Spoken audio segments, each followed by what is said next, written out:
আমার নুরালাপুর এলাকার মা বোনেরা গো, মাইকের আওয়াজ যদি তোমরার কানে যায় গো মা, এখনই আমরা আল্লাহ তাআলার একটু ইসমে জাতের জিকির করব।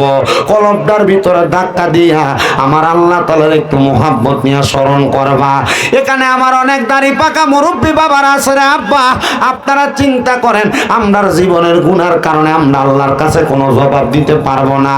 আমার আল্লাহ তাআলার যদি মুহাব্বত নিয়ে ডাকবেন, আমার আল্লাহ তাআলা আপনাকে মাফ করে দিবে। বলে হুজুর কেমনে গো কেমনে? আপনাদের এলাকার ভিতরে যখন কোনো ভিক্ষুক আসে ভিক্ষা করবার লাগা, আপনার সামনে এসে হাতটা বাড়ায় দিয়ে একটু ভিক্ষা দেন না, আল্লাহর রাস্তে একটু ভিক্ষা দেন না, আল্লাহর রাস্তে একটু ভিক্ষা দেন না, এমন ভাবে বারবার আপনার কাছে ভিক্ষা চায়। আপনার কাছে ভিক্ষা চাইলে আপনি মুখ দিয়া কোন আল্লাহর রাস্তে মাফ কইরা দেন কোননি? ভিক্ষুকে যদি আল্লাহর রাস্তে আমার ভিক্ষা দেন, আপনি কোন আল্লাহর রাস্তে মাফ করেন? দুইবার চাই আল্লাহর রাস্তে ভিক্ষা দেন, আপনি কোন মাফ করেন? তিনবার যখন চাই আপনার মনটা একবারে গইলা জায়গা, ও আল্লাহ তোমার বান্দাটা আমার কাছে বারবার ভিক্ষা চায়, এখন আমার মনটা এতবার চাওয়ার কারণে গলছে, এখন আমি একটাও দিতে চাই না। পরে রাগান্বিত হইও আপনি কিন্তু বান্দারে ফাঁসটা কইলো ভিক্ষা দেন, কথা কন্যা ঠিক কিনা? পর্দার অন্তরালের আমার মা ও নুরালাপুরের আম্মু শোনো গো, ঘরের দরজার ভিতরে ভিক্ষুক আইসা যখন ভিক্ষাটা চায়, তুমি কিন্তু বারবার চাইলে ঘর থেকে একটা পোয়া চাউল এনে দাও, নইলে একটা বাটির মধ্যে করে তুমি চাউল এনে দাও। আমার আল্লাহ তো তোমারে বানাইছে, তোমার ভিতরে যদি দুইবার তিনবার ভিক্ষুকে ভিক্ষা চাওয়ার কারণে মায়া লাগে, আমার আল্লাহরে যদি আমরা বারবার ডাকে, আমার আল্লাহর কি মায়া লাগতো না? অবশ্যই লাগবে রে বান্দা, কারণ আমরার ভিতরে তো মায়া দিছে আমার আল্লাহ। যে আল্লাহ তো মায়া দিছে, ওই আল্লাহর তো মায়ার কোনো অভাব নাই, ওই আল্লাহর তো দয়ার কোনো অভাব নাই। আসেন জীবনের গুনাহগুলা মাফ করাইবেন লাগা ওই দয়ার আল্লাহ মায়ার আল্লাহর কাছে আমরা একটু মুহাব্বত আল্লাহ তাআলার জিকির করি। আল্লাহ আল্লাহ আল্লাহ আল্লাহ আল্লাহ আল্লাহ আল্লাহ আল্লাহ। পেশোয়ারি পেশোয়ারি কই রাহিয়া আমার ঘুমা সে না নয় নেই, পেশোয়ারির নামটা লইয়া আমার ঘুমা সে না নয় আমার বলি বাগ মুর্শিদ কে মোহনে মারহাবা। আল্লাহ আল্লাহ জবান খুলা আল্লাহ আল্লাহ আমার বলি বাগ পেশোয়ারি কে মোহনে মারহাবা। আল্লাহ আল্লাহ পেশোয়ারির নামটা লইয়া আমার ঘুমা সে না নয়নে আমারে বলি বাবু সাইদ বাবা কে মনে মারহাবা। আল্লাহ আল্লাহ আল্লাহ আল্লাহ তোমায় আমি ভালোবাসি দিয়া মন প্রাণ, মনে চাইলে তোমার দিকে চোটে আমার প্রাণ মারহাবা। আল্লাহ আল্লাহ পেশোয়ারির নামটা লইয়া আমার অন্তর পইরা হইছে হিসাই আমারে বলি বাগ পেশোয়ারি কে মনে মারহাবা। আল্লাহ আল্লাহ আল্লাহ আল্লাহ আল্লাহ আল্লাহ আল্লাহ তোমার প্রেমে জইলা পইরা অন্তর হইছে সাঙ্গাই, তোমার প্রেমে কাদিয়া কাদিয়া রজনী কাটাই মারহাবা। আল্লাহ মাহিয়া যদি লাগে গো পেশোয়ারি নাও না ডাইকা মা রে মায়া যদি লাগে সাইদ বাবা নাও না আমায় তোমার কাছে আমারে বলি বাগো পেশোয়ারি কে মনে মারহাবা। আল্লাহ আল্লাহ আল্লাহ আল্লাহ আল্লাহ আল্লাহ আল্লাহ আল্লাহ আল্লাহ মুর্শিদ বিনে খোদা তো পাবি না নগরবাসী বাসিরা মুর্শিদ বিনে খোদা তো পাবি না মারহাবা আল্লাহ আল্লাহ আল্লাহ আল্লাহ মুর্শিদ বিনে খোদা তো পাবি না নগরবাসীরা দেশওয়ারি বিনে খোদা তো পাবি না মারহাবা আল্লাহ আল্লাহ আল্লাহ আল্লাহ মুর্শিদ নামটি স্মরণ কর নিজের ঈমান ওজন কর বিসমিল্লাহকে চাপা রাখো হৃৎপিণ্ডের ভিতরে মারহাবা আল্লাহ আল্লাহ মুর্শিদ যারে দয়া করে বই থাকে না আগে পিছে থাকে না তার গুনাহ বেশমার আছে প্রমাণ তার পেশোয়ারি বাবা কলো বের ডাক তার আমার আবু সাইদ বাবা কলো বের ডাক তার আছে প্রমাণ তার পেশোয়ারি আমার কলো বের ডাক তার মারহাবা আল্লাহ আল্লাহ শাহপুরের প্রেম বাগানে শাহপুরের প্রেম বাগানে ফুটলো আজব ফুল সেই ফুলে আমরার প্রাণের মুর্শিদ বাগদাদি গো জোর মারহাবা আল্লাহ আল্লাহ প্রেম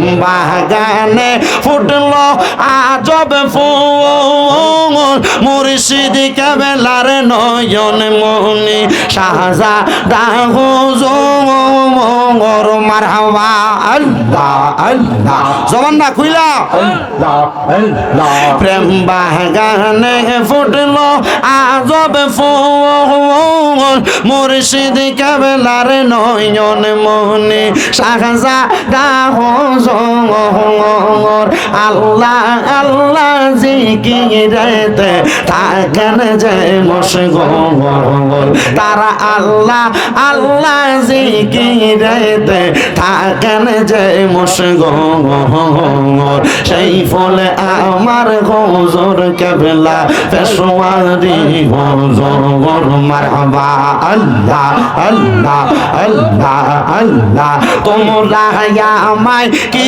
বুঝাইবা আমার অন্তর পইরা কাহলায়া মারহাবা তোমরা আমায় কি বুঝাইবা আমার অন্তর পইরা কাহলা আমি জানি গো খাজা বাবার না বেহেতে কত জাহলা আমি জানি গো পেশোয়ারির নামে আছে কত জাহলা মারহাবা আল্লাহ আল্লাহ মান কলো মান সব হারাইলা গাইতা নামের মালা পেশোয়ারি গাইতা নামের মালা মারহাবা উপর উপর দেখে দেখে বালা তারার ভিতরে পইরা কাহলা উপর উপর দেখে দেখে বালা পেশোয়ারি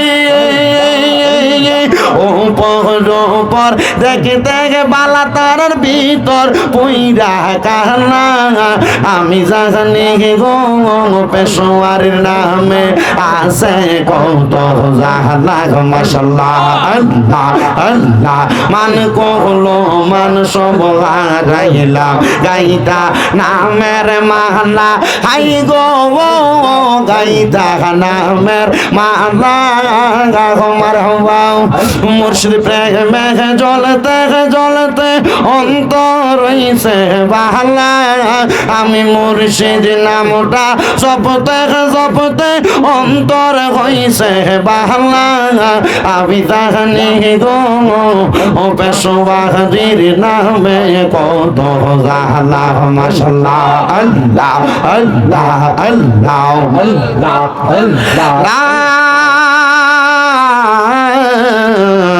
ইলাহা ইল্লাল্লাহু মুহাম্মাদুর রাসূলুল্লাহ সাল্লাল্লাহু আলাইহি ওয়াসাল্লাম জবান বন্ধ নাই জোরে সোরে পড়েন না আলহামদুলিল্লাহ নুরালাপুরের মানুষ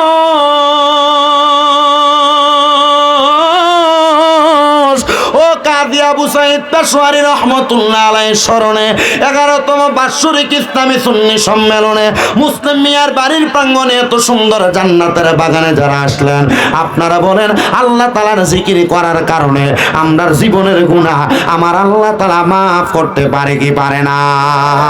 আল্লাহর জিকির শুধু করি নাই রে, এই জিকিরের মাঝখানে মাঝখানে আল্লাহ তাআলার ওলিদের শান গাইছি, পেশোয়ারি হুজুর কেবলা শান গাইছি, বাগদাদি হুজুর কেবলা শান গাইছি, মুর্শিদের শান গাইছি। বলে হুজুর আল্লাহর জিকিরের মাঝখান দিয়া আবার মুর্শিদের জিকির আসে কই থেকে? এবার আপনারা বলেন যদি আল্লাহর জিকিরের মাঝখান দিয়া মুর্শিদের জিকির আসে, এটা তো আপনি মানবেন না যদি কোরআন হাদিসের দলিল না থাকে। এবার আল্লাহর নবী রাহমাতুল লিল আলামিন নবী ঘোষণা করে, উম্মত আমার, জিকরুল আম্বিয়া মিনাল ইবাদাতি ওয়া জিকরুস সালিহিনা কাফারা। যদি তোমরা নবীদের নামের জিকির করো রে, তোমাদের আমলনামার মধ্যে ইবাদত হইব। ওয়া জিকরুস সালিহিনা কাফারা, যদি আল্লাহর ওলিদের নামের জিকির করো, আগে যে তোমরা গুনাহ করছো তোমরার গুনাহগুলার কাফারা আদায় হইয়া যাইব। ওরে মুর্শিদের দরবার বকতের কাবাগর, মুর্শিদের দরবার বকতের কাবাগর, জান্নাতের হাওয়া সে তাই বইয়া যায়। বিশ্বাস ভক্তি থাকিবে মুক্তি, কে জানে কার বাগে রয়। ওরে মুর্শিদের দরবারে যাইয়া নত শিরে খারাইয়া দাঁড়াইয়া থাকো তাহার হুকুমের আশায়। মুর্শিদের দরবারে যাইয়া নত শিরে খাড়া হইয়া দাঁড়াইয়া থাকো তাহার হুকুমের আশায়। ওরে দেয় যদি অনুমতি কইর চরণ ভক্তি, দেয় যদি অনুমতি কইর চরণ ভক্তি, দেখে বা পাইলে পাইবা তুমি মাওলার লাভ। বিশ্বাস ভক্তি থাকিবে মুক্তি, কে জানে কার ভাগ্যে রয়। এবার বলেন আল্লাহর জিকির করলে গুনাহ মাফ করে কে? আল্লাহ। নবীরার জিকির করলে আমল লিখা দেয় কে? আবার ওলিরা জিকির করলে গুনাহ মাফ করে কে? আল্লাহ। এটা আমরার কথা না, নবীর হাদিসের কথা। মারহাবা কোন মিয়া? শর্টকাট, আল্লাহ তাআলার জিকির করলে খুশি হয় কে? কেমনে? ফাযকুরুনি আযকুরুকুম ওয়াশকুরুলি ওয়ালা তাকফুরুন। বলো হুজুর আমরা আয়াতের মানি বুঝি, কি বুঝেন? ফাযকুরুনি আযকুরুকুম ওয়াশকুরুলি ওয়ালা তাকফুরুন।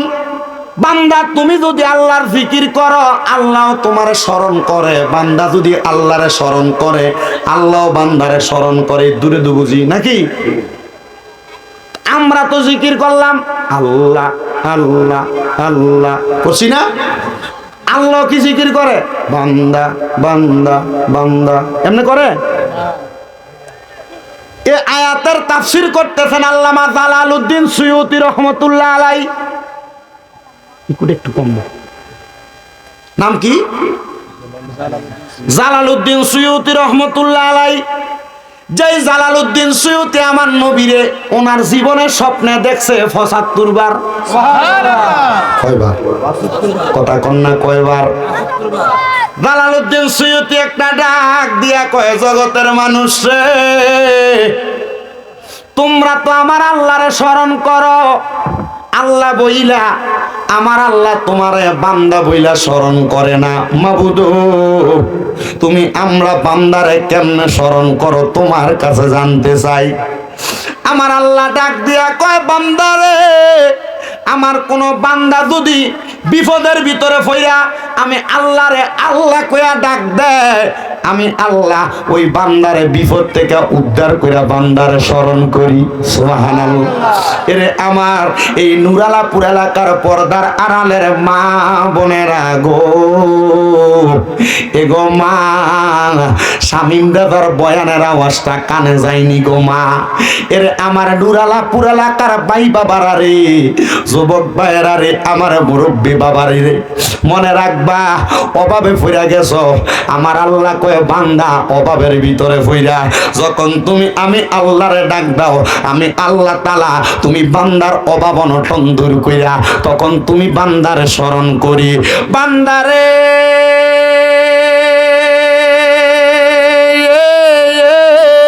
ও বান্দারে মনে রাখো, শুনে রাখো, জানিয়া রাখো, বান্দা যখন তুমি অসুস্থ হইয়া আমি আল্লাহরে আল্লাহ কইয়া ডাকো, আমি আল্লাহ তুমি বান্দার অসুস্থতা দূর কইরা তুমি বান্দারে সেবা দান কইরা বালা কইরা দিয়া স্মরণ করি।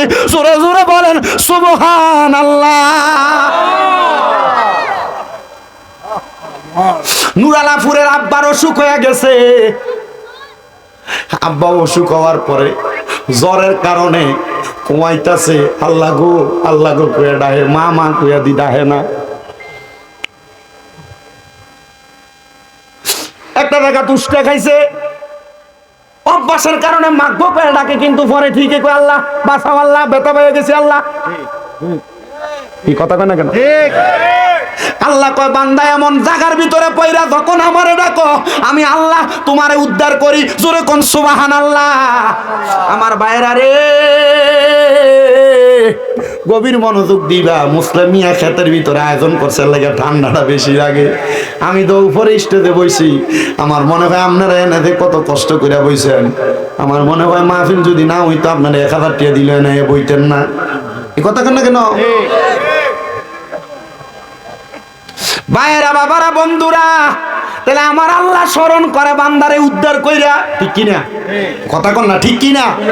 এমন স্মরণ করছিল আমাদের নবী মুহাম্মাদুর রাসূলুল্লাহ সাল্লাল্লাহু আলাইহি ওয়াসাল্লাম। নবীর আগে দুনিয়াতে আরেকটা নবী আইছিল, যেই নবীর নাম হলো ঈসা নবী। কি নবী?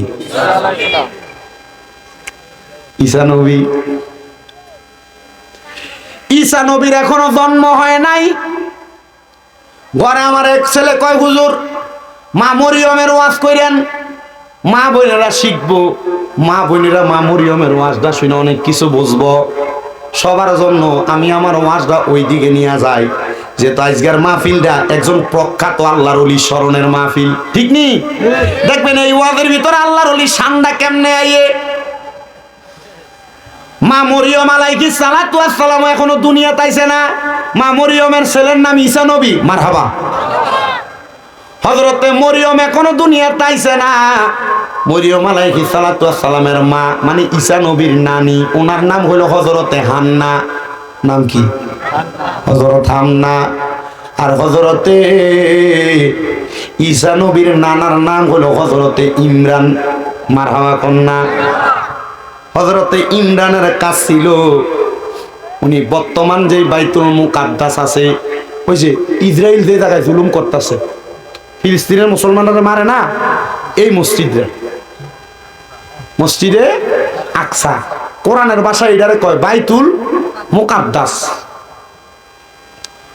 তো ঈসা নবীর নানা ওই মসজিদের ইমাম ছিল, খতিব ছিল, বড় ইমাম সাহেব। এক মসজিদের ভিতরে কত ইমাম থাকে না? খতিব সাহেব, ইমাম সাহেব, মুয়াজ্জিন সাহেব, খাদেম সাহেব থাকে না?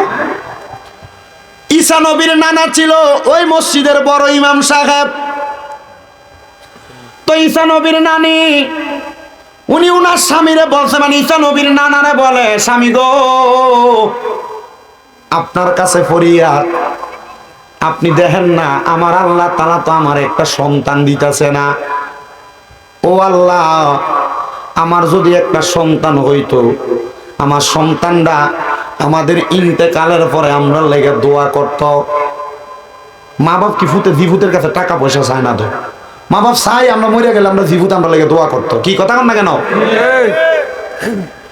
ঈসা নবীর নানি একটা ডাক দিয়ে কয়, স্বামী গো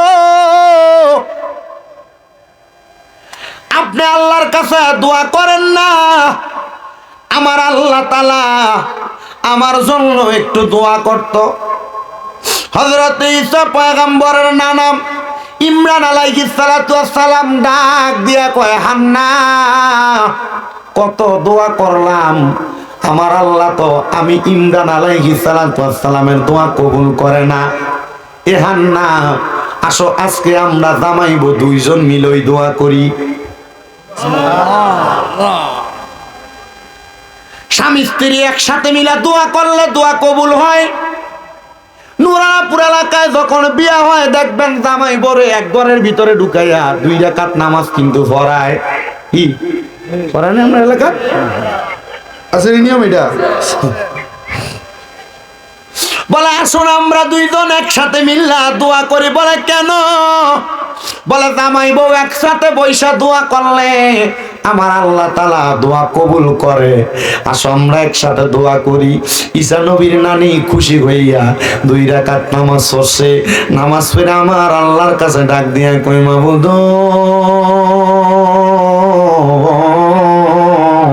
ও আল্লাহ, আপনি যদি আমরা একটা সন্তান দান না করেন, আমরা তো দুনিয়াতে সন্তান হারা মানুষ থাকবো। আমাদের সম্পদ আছে, টাকা আছে, পয়সা আছে, আমরা রেগুলারে কে ব্যবহার করব? খাওয়ার মতো কোনো মানুষ নাই। এবার আমার আল্লাহ তাআলার পক্ষ থেকে আওয়াজ আসে, রে ইমরান ও হান্না শুই না রে, আমি আল্লাহ তাআলা অল্প কিছু দিনের ভিতরে তোমাদেরকে একটা সন্তান দান করব। ঠিকই আমার আল্লাহ হযরত হান্নার গর্ভের মধ্যে সন্তান দান করছে। কিন্তু ভাগ্যের নির্মম পরিহাস, যেই দিন হযরতে হান্নার সন্তানটা দুনিয়াতে আগমন করবে, আগমন করার আগে হযরত হান্নার স্বামী মানে ঈসা নবীর নানা হযরত ইমরান দুনিয়া থেকে ইন্তেকাল করছে। বলেন ইন্না লিল্লাহি ওয়া ইন্না ইলাইহি রাজিউন। বাজান আমার গভীর মনোযোগ অন্তরের কান লাগান, আমার নুরালাপুর এবং আশেপাশে এলাকার ভাই বাবারা, হযরত হান্না আমার আল্লাহর কাছে ডাক দিয়া কয়, আল্লাহ এতদিন আমার স্বামী ছিল, তুমি আমার সন্তান দিছ না, কিন্তু এখন আমার স্বামী চলে গেছে, আমার সন্তান দুনিয়াতে আগমন করব। আল্লাহ খাওয়াইব কে সন্তান রে, পড়াইব কে সন্তান রে, বাবার আদর পাইতো না, এতিমের মতো বড় হইব। আমার সন্তান যদি এতিমের মতো বড় হয়, এতিম সন্তান রে তো মানুষ বালা চোখে দেখে না। আল্লাহ তুমি আমার সন্তানটার একটু রহমতের নজর কইরা দাও। আমার আল্লাহ আসমান থেকে ডাক দিয়া কয়, হান্না চিন্তা করবা না, টেনশন করবা না, আমি আল্লাহ তাআলা যেমন তোমার গর্ভে সন্তান দিছে, তেমন ভাবে তুমি হান্নার সন্তানের দায়িত্ব আমি আল্লাহ কুদরতে ভাবে লয়ালু মজরে কোন সুবহানাল্লাহ। ওরে মাওলা রে তোর কুদরতেরই দায় কেউ বুঝিতে পারে, আবার কেউ বুঝতে পারে আমার দয়াল আল্লাহ রে। হযরত হান্না কয়, জগতের মানুষ, আমার স্বামীর ইন্তেকালের 1 মাস পরে আমার সন্তান দুনিয়াতে আগমন করছে। নাম রাখলাম মরিয়ম। জোরে কন্যা নাম কি? নাম রাখলাম মরিয়ম। আর অনকার বেরিয়াইতে মায়ের নাম রাখে বিউটি, মায়ের নাম রাখে ফিয়া, মায়ের নাম রাখে অমক, ইসলামী নাম রাখে না। মনে রাখবা, অন্ধকার কবরে কিন্তু ইসলামী নাম দিয়া ডাকবো। ইসলামী নাম না হইলে তোমার কবরের ভিতরে তুমি সিরিয়ালে আসবা না, হাবডা ভাবে জাহান্নামের দিকে তুমি সইলা যাইবা। মুসলমান, হযরত হান্না যখন জন্ম হয়েছে, এখন না সিজার চলে, আগে কি সিজার ছিল নি? না না না, ছিল না। আল্লাহ কুদরতি ভাবে মা বোনদেরকে সেই ধৈর্য দিয়া দিছে। নরমাল ডেলিভারিতে দাইমা দিয়া সন্তান কত সুন্দর জন্মগ্রহণ করত। বাজান আমার হযরত হান্না এমন ভাবে জন্ম নিছে, হান্নার গর্ভ থেকে মা মরিয়ম এমন ভাবে জন্ম নিছে, মা মরিয়মের মা ডাক দিয়া কইসা নবীর নানি কয়, আল্লাহর কসম রে, এই মরিয়মের আগমনের সময় আমি হান্নার একটু ব্যথাও লাগছে না। বলে কেন লাগছে না জানোনি? কারণ আমি আমার গর্ভে সন্তানদার লইয়া সকাল সন্ধ্যা আমার আল্লাহ তাআলার ডাকতাম, আল্লাহ তাআলার জিকির করতাম। আর অনকালার বেডিয়াইতে সন্তান গর্ভে লইয়া মোবাইলের ভিতরে টিকটক দেখে। কথা কয় না? আরো জোরে কয় না? ঠিক কি না? আমি বলবো আমার নুরালাপুরের মা, ও মা, আমি চাই না গো তোমার সন্তানটা খারাপ হোক। আমি চাই তুমি যখন বুড়া হইবা, বিছনার ভিতরে প্রস্রাব পায়খানা করবা, তোমার ছেলেটা নিজের হাত দিয়ে তোমার প্রস্রাব পায়খানা পরিষ্কার করব। কিন্তু অনকালা সন্তানরা কামেল লোক রাখে মা বাপের ময়লা পরিষ্কার করবার লাগা। নুরাপুরের মা সন্তান গর্ভের ভিতরে নিয়া আল্লাহর কোরআনটা ফইর, দেখবা তোমার সন্তানটা গাউসে পাক আব্দুল কাদের জিলানির মতো হইব। খবর কি জানো না, আব্দুল কাদের জিলানির মা ওনার গর্ভে নিয়া 18 পারা কোরআন শরীফ তেলাওয়াত করছে। গাউসে পাক দুনিয়াতে আইসা ওস্তাদের কাছে 18 পারা কোরআন শোনাইয়া দিছে। এই আব্দুল কাদের জিলানি কেমনে শোনাইলা? ডাক দিয়া কয়, আমার মা আমি আব্দুল কাদের গর্ভে নিয়া এই কোরআন তেলাওয়াত 18 পারা পর্যন্ত পড়ছে। আমি আব্দুল কাদের মায়ের গর্ভে এমনে থাকি নাই রে। দুনিয়ার সন্তান মার গর্ভে লাঠি দেয়, হাতের আঙ্গুলের ইশারা লাগায়, মাথা দিয়া মার এই সাতনাটার মধ্যে ডলাডলি করে, মা কত কাতরায়। আমি আব্দুল কাদের এমন করি নাই, এমন করি নাই, কারণ আমি তো মুর্শিদ রূপে বেলায়েতের পাওয়ার নিয়া আমার আল্লাহ তাআলা আমার মার গর্ভ থেকে দুনিয়াত পাঠাইছে। এই জন্য আমার মা যে 18 পারা কোরআন পড়ছে, আমি গাউসে পাক আব্দুল কাদের জিলানি ওই কোরআনটা মার গর্ভ থেকে মুখস্থ করে আসছে। আমার মা বোনেরা, আজকের মাহফিলটা পীরে তরিকত মুনাজ্জেরে আজম হযরতুল আল্লামা ফিরজাদা কাজী আবু সাঈদ পেশোয়ারী রহমাতুল্লাহ আলাইহির স্মরণের মাহফিল। আবু সাঈদ পেশোয়ারী রে কেন এলাকার মানুষেরা স্মরণ করতেছে? এটার কারণ হইল আবু সাঈদ পেশোয়ারী এমন একজন আল্লাহর হক্কানি ওলি ছিল। ও মা, তোমার গর্ভ থেকে তো আবু সাঈদ পেশোয়ারীর মতো ওলি বাইর হইব, তোমার গর্ভ থেকে তো আব্দুল কাদের জিলানির মতো ওলি বাইর হইব, তোমার গর্ভ থেকে তো খাজা মাইনুদ্দিন চিশতির মতো ওলি বাইর হইব। তুমি যদি সন্তান গর্ভে নিয়ে কোরআন পড়ো, তুমি টিভি সিরিয়াল দেখো, মোবাইল ইউটিউব সোশ্যাল মিডিয়া দেখা সময় কাটাও, মা গো মা, হযরত হান্না ডাক দিয়া কয়, আমার সন্তান মরিয়ম যখন আগমন করছে, আমি হান্নার পেটের মধ্যে কোনো ব্যথা হয় নাই, জন্ম দেওয়ার সময় আমি কোনো ব্যথা অনুভব করি নাই। এটার কারণ হইল আমার গর্ভের সন্তান আগমন করার সময় রে জগৎবাসী, আমি তার আগের সময়টা আমার আল্লাহ তাআলার ইবাদত করে কাটাইছি। জোরে কোন সুবহানাল্লাহ। হযরত হান্না কয়, আমার সন্তান আগমন করার পরে পুরা ফিলিস্তিন এলাকায় খবর হয়ে গেছে, এই বাইতুল মুকাদ্দাস মসজিদে আকসার ইমাম, বড় ইমাম যিনি মারা গেছে, 1 মাস পরে তার স্ত্রীর গর্ভ থেকে একটা সন্তান আগমন করছে।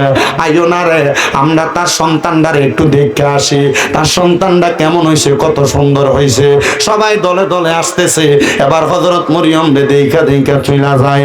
হযরত হান্না কয়, আমি চিন্তাগ্রস্ত হয়ে গেলাম, আমার সন্তানরা সবাই দেখতেই যায় কিন্তু কেউ দায়িত্ব নেয় না।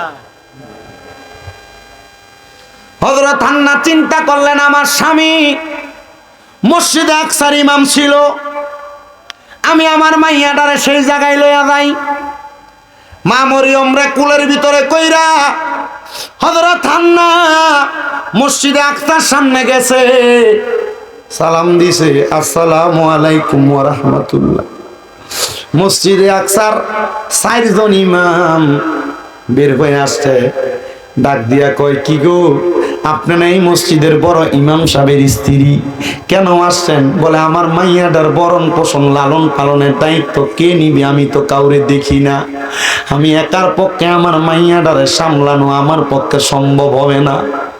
4 ইমামে কয় যে তো এই মসজিদের সবচাইতে বড় ইমামের মাইয়া, আমরা তারে লালন পালন করব আমাদের মাইয়ার মতো। 4 জন হাত তুলছে। হযরত হান্না কয়, মাইয়া হইল একটা, লালন পালন করব 4 জন, আমি কার কাছে দিতাম? মারহাবা কন্যা। ও বাবা, আপনি যদি হক মানুষ হন, আপনার সহযোগিতা করার মতো মানুষের অভাব হবে না। আপনি যদি ভালো মানুষ হন, আপনার গায়েবী ভাবে আল্লাহর কাছ থেকে সাহায্য আসবো। হযরত হান্না কয়, জগতের মানুষ, ওই 4 জন মসজিদের ইমাম, মসজিদে আকসার ইমাম আমারে কয়, আপনার মাইয়াটারে আমরা 4 জনে লালন পালন করব। 4 জনের মাঝে বাক বিতণ্ডা হচ্ছে, 4 জনই বলতেছে আমরা পালবো। এই টাইমে ওই জায়গার প্রখ্যাত একজন আলেম ডাক দিয়ে বলতেছে, ঠিক আছে আসো, তোমরা যেহেতু বাক বিতণ্ডা করতেছো, আমরা এখন লেখা শুরু করি, যে কলম দিয়া লিখি, এই কলমটারে আমরা নদীর মধ্যে প্রেরণ করব। ওই কলম যার কাছে ফিরাইব, অথবা যেই কলমটা দিয়ে আমরা লিখি, যার কলমটা ভাসবো, ওই ব্যক্তির কাছে হযরত মরিয়ম মানুষ হইব। তো আগে যে কলম দিয়ে লাগতো, দোয়াত কলম, এটা কিন্তু লোহারা ছিল না, যে মাথাটা লম্বা একটা টিনা ছিল, এটা কি আর বাসতো না? পিনটা বাসতো না, দোয়াতে ঠুয়াতে লাগতো। এবারে 4টা কলম সবাই নিছে, 4টা কলম নিয়ে নদীর মধ্যে মারছে। নদীর মধ্যে মারার পরে যার কলমটা বাসবো, তার কাছে হযরত মরিয়ম মানুষ হবে। মারহাবা। এবার এই 4 জন ইমামের ভিতরে হযরত মরিয়ম আলাইহিস সালাতু ওয়াস সালামের মা, মানে হযরত হান্নার বোনের জামাই, তাহলে মরিয়ম আলাইহিস সালাতু ওয়াস সালামের কি হইব? খালু না? মরিয়ম আলাইহিস সালাতু ওয়াস সালামের খালু ছিল এই মসজিদের ইমাম। মারহাবা কর। মারহাবা। সবার দুয়াত কলমের কলমটা ডুইবা গেছে, কিন্তু ওনার খালুর কলমটা বাসা দিয়া রইছে। মারহাবা কন্যা। ওনার খালু কয় যে তো মাইয়াটারে আমি পাইছি বাইতুল মুকাদ্দাসের মধ্যে রাইখা তারে আমি মানুষ করব, মসজিদে আকসার মধ্যে রাইখা হযরতে হান্না হযরতে মরিয়ম রে এমন ভাবে মানুষ করে রে। হযরত মরিয়ম আস্তে আস্তে বড় হইতেছে, হযরত মরিয়ম আস্তে আস্তে বড় হইতেছে। হযরত মরিয়মের বয়স যখন 10 থেকে 11 বছর, ওই এলাকায় একটা লোক ছিল যার নাম কুরসা। ওই কুরসা নামক লোকটা এলাকার মহিলাদের সঙ্গে বাদে সম্পর্ক করত, অপসম্পর্ক করত, বদ সম্পর্ক করত। এমন কোন মহিলাকে সে বাদ রাখে নাই যাদের সঙ্গে সে অপকর্ম করে বেড়ায় নাই। ওই কুরসা একদিন হযরত মরিয়মের ঘরের সামনে এসে দাঁড়ায় গেছে। হযরত মরিয়ম আলাইহিস সালাতু ওয়াস সালাম বলেন, আমি গোসল কইরাম, আমার মাথার বিদা চুলগুলো আমি মুছতে লাগলাম, এমন টাইমে দেখলাম আমার দরজার মধ্যে কুরসা নামক বাজে লোকটা দাঁড়ায় গেছে। কুরসা আমার দিকে নজর দিয়া দিয়া চাই। তখন আমি মরিয়মের বয়স 10 থেকে 11। ওই কুরসা যখন আমার ঘরের সামনে আসছে, কুরসা আমার দিকে একটা বাঁকা নজরে তাকায়। আমি কইলাম, কুরসা রে, এই বাঁকা নজরে চাও, আমি জানি তো তোমার চরিত্রটা বড় খারাপ, আমার দিকে এমনে চাইস না রে, আমি জানি তুই আমার দিকে একটা লালসার চোখ দিয়া তাকাইছ। আমি মরিয়ম রে, তুই 2 রাকাত নামাজ পড়তাম দে, আমি নামাজটা শেষ করার পরে তোর যদি মন চায় আমার ইজ্জত হরণ করবি, তুই আমার সামনে আসবি। হযরত মরিয়ম কয়, আমি নামাজের মুসল্লাটা বিছাইয়া মসজিদে আকসার খাদেমার রুমের মধ্যে আমি 2 রাকাত নামাজের নিয়ত করছি। আমি 2 রাকাত নামাজের মধ্যে যখন দাঁড়াইছি, দাঁড়ানোর সাথে সাথে গো আমার চোখের বাণী গুলা বায়া বায়া পড়তাছে। এ পর্দার অন্তরালের মা নামাজের ভিতরে দাঁড়াইলে পাশের বাড়ির মহিলা কি শাড়ি পরছে, জামাই বিদেশ থেকে কল দিল, শাড়ির কথা কইবা, তোমার ভিতরে চিন্তা। এ মা নামাজের ভিতরে দাঁড়াইলে তোমার পেটে ব্যথা, পায়ের ব্যথা, তুমি এটা কিনা লাগবে, ওইটা কিনা লাগবে, এই কথা মনে হয়। নামাজের ভিতরে দাঁড়াইলে তরকারি চুলাই রেখে আসছো, তরকারি জাল দেওয়া লাগবে, এটা তোমার মনে হয়। নামাজের ভিতরে দাঁড়াইলে সন্তানটানি পানি থইরা যাবে, এই চিন্তা তোমার হয়। এ আমার বয়স্ক বাবারা, নামাজের ভিতরে দাঁড়াইলে আপনার ব্যবসার কথা মনে হয়ে জাগা, ফুতে অসুস্থ, ওষুধ কিনা লাগবে, টাকা নাই, অভাব আছেন, ঋণ আছেন, দেওয়া লাগবে, এই কথা মনে হয়ে জাগা। কেন হয় জানেননি? কারণ আপনি এখনো পর্যন্ত খুশু এবং খুশুর সাথে নামাজ পড়তে পারেন না। নামাজের মধ্যে আল্লাহর সঙ্গে আপনার মেরাজ হয় না। আল্লাহর নবী কয়, জগতের মানুষ এমন ভাবে নামাজ পড়বা যেন আমার আল্লাহর সাথে মেরাজ হয়। হযরত মরিয়ম কয়, জগতের মানুষ আমি নামাজের ভিতরে দাঁড়াইয়া আমি চোখের পানি গুলা চাইরা দিছি, আমি চোখের পানি গুলা ছাড়ি আর কান্দি আর ডাক দিয়া কয়, আল্লাহ ও আল্লাহ, আমি নামাজের ভিতরে সূরা কেরাত ছাড়া অন্য কিছু পড়া তো হারাম। আমি মরিয়ম নামাজের ভিতরে বিপদের ভিতরে পইরা তোমারে ডাকতাছি। হযরত হযরত মরিয়ম কয় সূরা ফাতিহা পড়লাম, সূরা ফাতিহার লগে অন্য কিছু আমি পড়তেছি।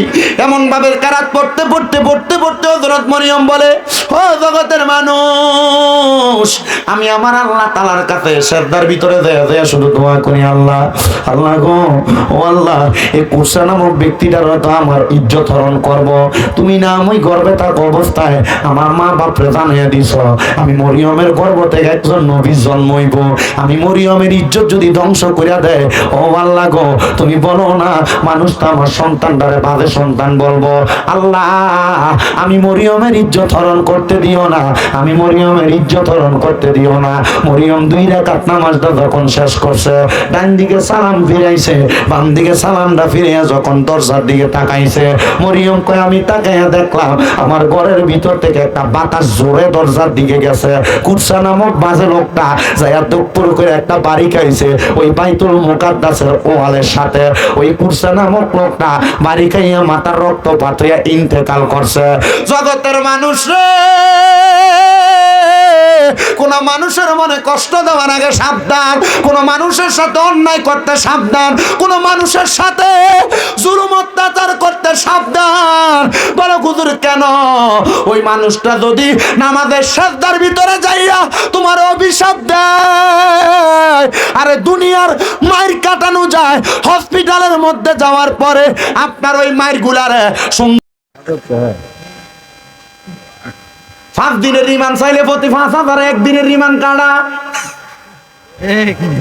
ওই কথা কয় না কি রে? আল্লাহ, ওই রিমান্ড যদিও টাকা দিয়া কাটানো যায়, আল্লাহর রিমান্ড কি টাকা দিয়া কাটানো যাইব? আমি কারোর লগে কোনো অন্যায় করলাম, আমার মুর্শিদ ভাইয়ের লগে বেয়াদবি করলাম, মুর্শিদ ভাই আমারে কিছু কইল না, কিন্তু মসজিদের ভিতরে দেয়, সাদ্দার ভিতরে দেয় কইল আল্লাহ এ বেটা আমার লগে বেয়াদবি করছে, আমি তো তার লগে কোনো অন্যায় করছিলাম না। আল্লাহ কয় রাখ তার বিচারটা, ইন্না বাতশা রাব্বিকা লাশাদীদ, শক্ত কইরা দইরাম, এমন ধরা দইরাম বান্দা ছুটতে পারতো না।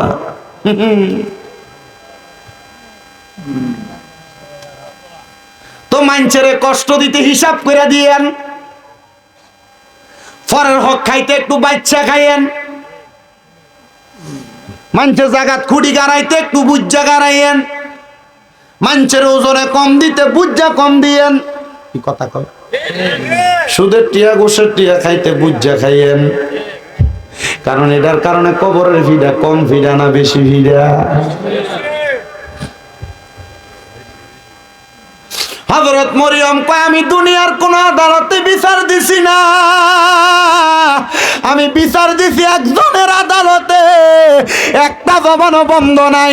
নুরালাপুরের মানুষ বলো ওই আদালতটা কার আদালত? ওই আদালতে বিচার দিলে বিচার ফিরে না। মা বোন গো, কারোর লগে ঝগড়া করলে ফতিনের জি কইয়া গালি দিস না, গোলামের জি কইয়া গালি দিস না। মা বোনেরা ঝগড়া করলে একজন আরেকজন না গালি দিস না। যদি মন চায় এ ঝগড়া না কইরা আল্লাহর কাছে নামাজ কইরা পড়া বিচার দিস, কারণ গালাগালি করলে ফেরেশতা তার পক্ষ থেকে গালি দেয়। আমি যেদিন এই হাদিস পড়ছি এদিনের পর থেকে আমারে কেউ যদি অন্যায় ভাবে গালিগালাজ করে আমি তার কথার উত্তর দেই না। কি নবীজি রাহমাতুল লিল আলামিন নবীর কাছে এক সাহাবী দৌড়ে আসছে, ইয়া রাসূলুল্লাহ এই ইহুদি আমারে গালি দিছে।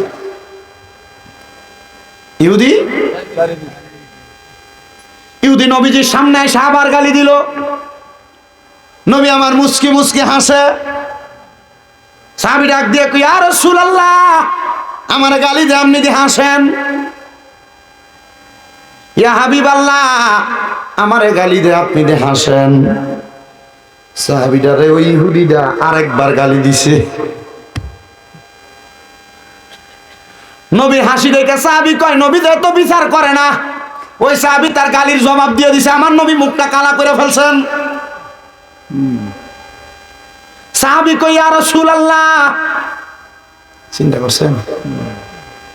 প্রথম গালি দিছে নবী হাসে, দ্বিতীয়বার গালি দিছে নবী হাসে, তৃতীয়বার গালি দেওয়া নাই, বেটা কি করছে? উত্তর দিছে। নবী কি করছে? প্রথম হাসছে, পরে কি করছে? মুখটা কালা করে ফেলছে।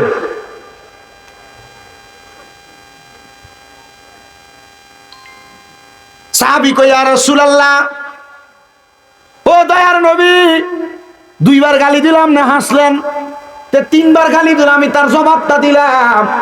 আপনি নবীজি তিনবার গালি দেওয়া জবাব দেওয়ার পর আপনি মুখটা কালো করে ফেললেন। আল্লাহর নবী কয় সাহাবী, সে যখন তোমারে একবার গালি দিছে, আমি চাই দেখছি তোমার পিছন থেকে তিনজন ফেরেশতা তার গালি জবাব দিতেছে। জোরে কয় না। আপনি আমি দেখিনি, নবী কিন্তু দেখে, জন্য আসে কয় রহমতে আলম নবী নূরে মুজাসসাম, বলেন রহমতে নবী নূরে মুজাসসাম, সাহাবীরা আতর বানাই গাম মুবারক, সাহাবীরা আতর বানাই ওই নবীজির গাম। শোনো জানো মানো কেমন আমার নবীজি, যাহার পাগল চন্দ্র সূর্য তারকারাজি, বলেন যাহার পাগল চন্দ্র সূর্য তারকারাজি। বাবা শোনো জানো মানো কেমন আমার নবীজি, যাহার পাগল চন্দ্র সূর্য তারকারাজি, যাহার পাগল চন্দ্র সূর্য তারকারাজি। ও ভাই আরো শুনবানি সুন্দর কাহিনী, বলেন আরো শুনবানি সুন্দর কাহিনী, জান্নাতের রোমে রোমে লেখা নবীর নাম, রহমতে আলম নবী নূরে মুজাসসাম, বলেন রহমতে আলম নবী নূরে মুজাসসাম, সাহাবীরা আতর বানায় ওই নবীজির ঘাম। উস্তুনে হান্নানা একটা খেজুর গাছের নাম, যাকে ধরে খুতবা দিতেন রাসূলে আকরাম। মারহাবা কোন? এ কিছুদিন আগে দেখাইছি, শুধু উস্তুনে হান্নানা এখানে তিনটা গাছ আছে। কয়টা গাছ? তিনটা গাছ। মদিনা শরীফ যারা গেছেন তারা জানেন, রিয়াজুল জান্নার ভিতরে মোটা মোটা তিনটা ফিগার আছে। তুর্কি সরকার যখন সৌদি আরব শাসন করছিল, তখন এই তিনটা গাছের মানুষের সম্মান করে আদর করে দেখা তুর্কি সরকার এটির বাউন্ডারি করে এটা মোটা মোটা ফিলার বানাই দিচ্ছে। একটা গাছের নাম উস্তুনে হান্নানা, একটা নাম উস্তুনে আহাদা, একটা নাম উস্তুনে আয়েশা। এই মোটা মোটা তিনটা আসেনিও ফিলার। তো যে উস্তুনে হান্নানা নবী যে এটা দৌড়ে দৌড়ে খুতবা দিত, তো যখন নবীর মিম্বর হয়ে গেছে উস্তুনে হান্নানা গাছ, সাহাবাই কেরাম নবী বসে রয়েছে, হঠাৎ করে কান্নার আওয়াজে, তাই না বাবা তাকায় দেয়, কোথেকে কান্নার আওয়াজ আসে? খেজুর গাছ নবীর লোকে কথা কই, ইয়া রাসূলুল্লাহ, আপনি তো আমার এই মিম্বর হওয়ার আগে আমার দৌড়ে দৌড়ে খুতবা দিচ্ছেন, এখন তো মিম্বর হওয়ার পর আমার ভুলে গেছেন ইয়া রাসূলুল্লাহ, এখন তার আমারে ধরেন না, এজন্য আমি এই সুখে কান্তাছি। জোরে কোন সুবহানাল্লাহ। এটার পাশে উস্তুনে আয়েশা, যেখানে আমার নবীজির মা আয়েশা ইন্না খানা দিত। এটার পাশে উস্তুনে আহাদা, দূর থেকে কোনো মানুষ এলে নবীজির কাছে গাছের নিচে বইয়া থাকতো। মারহাবা কন্যা। এজন্য আসে কয় বাবা উস্তুনে হান্নানা একটা খেজুর গাছের নাম, যাকে ধরে খুতবা দিতেন রাসূলে আকরাম, বলেন যাকে ধরে খুতবা দিতেন রাসূলে আকরাম। গাছটা নবীর বিরহে কাঁদিতে রহে, হতবাগ হইলেন যত সাহাবায়ে কেরাম। রহমতে আলম নবী নূরে মুজাসসাম, বলেন রহমতে নবী নূরে মুজাসসাম, সাহাবীরা আতর বানায় ওই নবীজির গাম। বাবা ওলিউল্লাহর নবীর কাছে এই আরাধনা, দেখব নবী নূরের ছবি যতই কল্পনা, বলেন দেখব নবী নূরের ছবি যতই কল্পনা। আমার বিদায় বেলাতে নবী আসবে দেখিতে, ঠিক কিনা? তরিকতের পাগলটার বিদায় বেলা নবী দেখতো আইবনি। আর যদি নবী মরণের আগে না হইয়ে কবরে বিসমিল্লাহি ওয়া আলা মিল্লাতি রাসূলিল্লাহ কইয়া শোয়া দিলে, নবী কয় আমি নবীজি তারে আমার কোল মোবারক হইনি। জোরে কোন সুবহানাল্লাহ।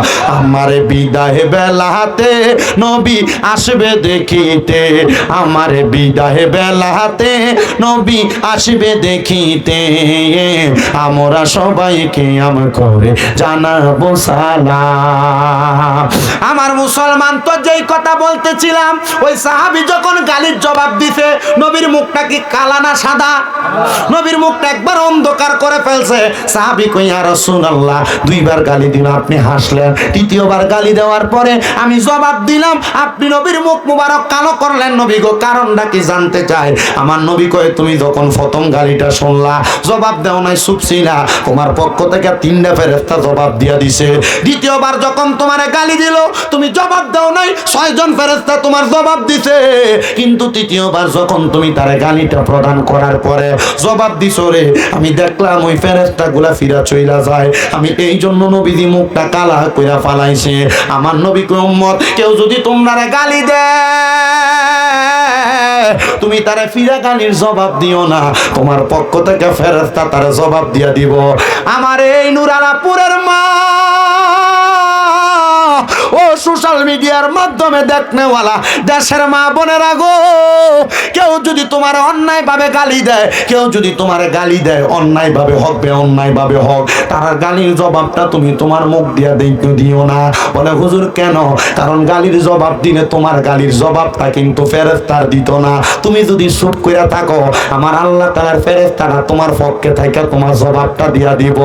এবার ওই হযরতে মরিয়ম ডাক দিয়া কয়, আমি নামাজের সেজদায় দিয়ে বিচার দিছি। সাবধান সাবধান। আমি নামাজের সেজদায় বিচার দেওয়ার পরে একটা বাতাসি এসে ওই কুরসাটারে ওয়ালের লগে বাইরে মারছে। মারহাবা কোন মিয়া? হযরত হান্না কয়, আমি দেখলাম বাতাস আসার পরে আমার ঘরের মধ্যে কুরসার সুরত নিয়ে কে জানি দাঁড়িয়ে রয়েছে। আমি চিন্তা করলাম কুরসা তো মারা গেছে, কুরসার সুরত নিয়ে কে আমার সামনে আসলো? আমি চুপ করে রইলাম, কিন্তু আল্লাহ তাআলার প্রতি আমার বিশ্বাসটা বড় কড়া। আমি কইলাম, আল্লাহ, কুরসানা মারা গেছে, এখন কেমনে আইলো? এবার আল্লাহ তাআলার কাছে যখন আমি মরিয়ম এই কথা বলি, আমার আল্লাহ তাআলার পক্ষ থেকে আওয়াজ আসে, রে মরিয়ম, এটা তো কুরসানা, জিবরাইল কুরসার সুরত লইয়া তোমার ঘরের সামনে দাঁড়াইছে। তুমি মরিয়ম রে পরীক্ষা করে। জিবরাইল ডাক দিয়া কয়, ও 11 বছরের মরিয়ম, শোনো রে, আমার আল্লাহর চরিত্রের পরীক্ষায় তুমি মরিয়ম পাস করে ফালাইছো। আমার আল্লাহ কইছে রে, তুমি মরিয়ম রে আমার আল্লাহ তাআলা একটা উপহার দিব। ও মরিয়ম, কি উপহার জানোনি? আমার আল্লাহ কইছে, তোমার গর্ভের ভিতরে একটা নবী জন্ম দিব। জোরে কোন সুবহানাল্লাহ। মরিয়ম কয়, বয়স 11। কত? 11। এখন যদি আমার গর্ভের সন্তান আসে, বিয়ে তো হয় নাই, মানুষ তো আমারে বিয়ে না হইলে সন্তান হইলে আমরা ভালো কইবেন? কি কইব? জারজ কইব। মরিয়ম কয়, আল্লাহ, মানুষ আমার অপবাদ দিবে। আল্লাহ কয়, মরিয়ম, ইন্নাল্লাহা মাআস সাবিরিন, নিশ্চয়ই ধৈর্য ধারণকারীর সাথে আমি আল্লাহ আছি। মরিয়ম, তুমি ধৈর্য হারা হইও না। আমি আল্লাহ যেহেতু তোমার এগুলা দিতেছি, মনে রাখবা, লা ইউকাল্লিফুল্লাহু নাফসান ইল্লা উসতাহা। আমি আল্লাহ কারো সাধ্যের বাহিরে কোনো কিছু চাপাইয়া দেই না। মরিয়ম, তোমার সাধ্য আছে সন্তান নেওয়ার, তুমি সন্তান নাও, এরপরে যা হইব দেখতাম তো আমি আল্লাহ। মারহাবা। আরো জোরে কন্যা মারহাবা। মুসলমান, হযরতে মরিয়ম আলাইহিস সালাতু ওয়াস সালাম 10 জন নিছে, আর তো সেলো আড়াড়ি করলো তো না, মানুষ চাই থাকবো তোমার দিকে।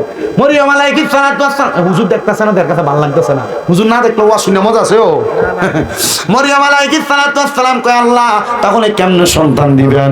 মরিয়ম আলাইহিস সালাতু ওয়াস সালাম রে জিবরাইল কয়, কাম হিয়ার, সামনে আসেন।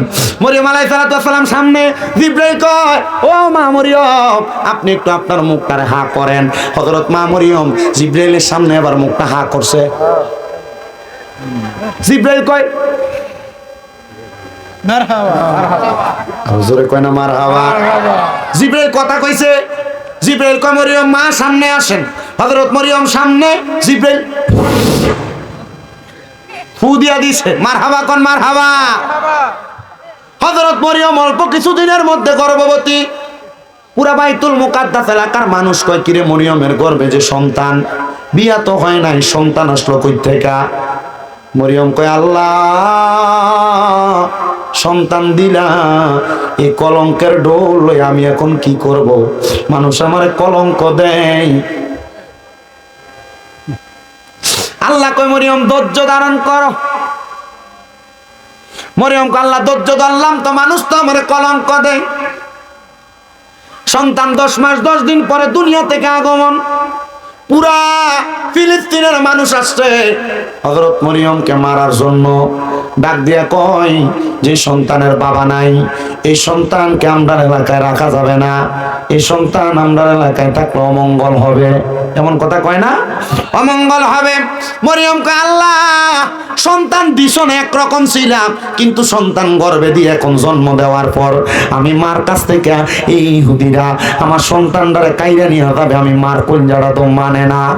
মুসলমান শোনো রে, গতকালকে চট্টগ্রামে ইস্কন নামক হিন্দু উগ্রবাদীরা ওই মুসলমান একজন ভাইকে আঘাত করে হত্যা করেছে। মুসলমানের মসজিদের মধ্যে তারা ইট পাটকেল নিক্ষেপ করেছে।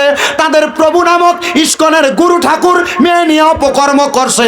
অপকর্ম করার কারণে তাকে জেল হাজতের মধ্যে দেওয়া হয়েছে। কিন্তু ওই ইস্কনের উগ্রবাদীরা মুসলমানের মসজিদের মধ্যে হামলা করেছে, মুসলমানের উপরে হামলা করেছে। বাংলার মুসলমানের ইমাম যদি থাকে গুরু গোবিন্দর মতো শক্তি নিয়ে ইস্কন যদি মুসলমানের উপরে হামলা চালায়, আল্লাহর কসম মুসলমানেরা ইস্কন নামক হিন্দুত্ববাদী উগ্রবাদীদেরকে শাহজালালের মতো আল্লাহু আকবারের ধ্বনি নিয়ে ইস্কনদেরকে বাংলা থেকে উৎখাত করবে। কথা বলেন ঠিক কিনা?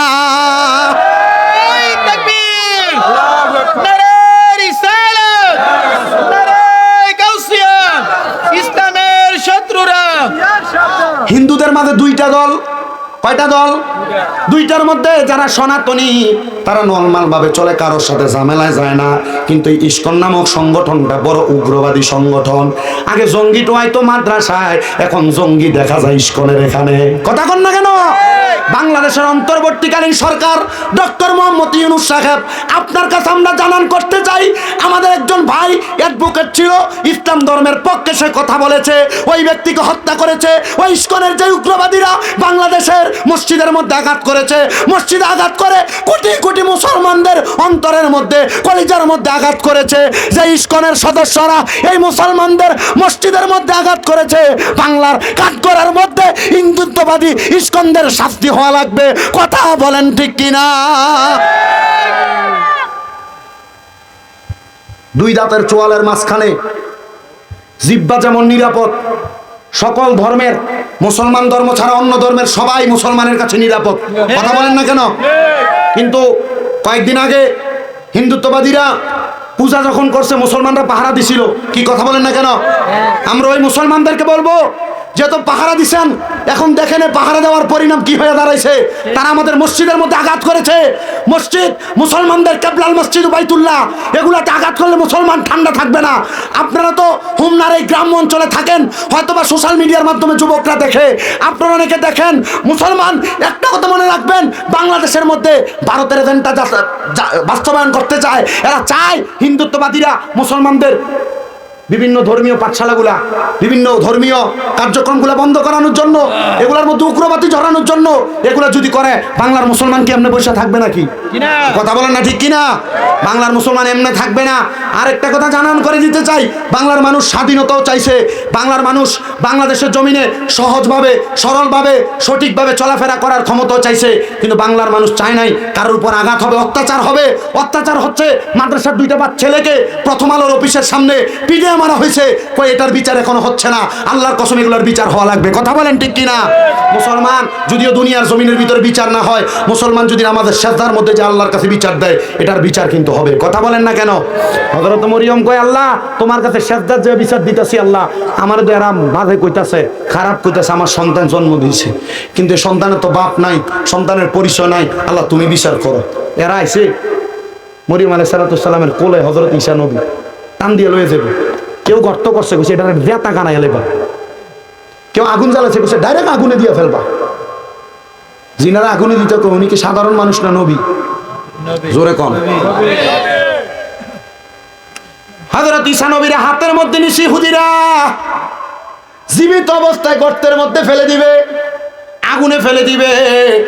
হযরত ঈসা পয়গম্বরের মা মরিয়ম আলাইহিস সালাম লগে লগে আল্লাহর কুদরতি কমে সাজদা দিয়া দিছে।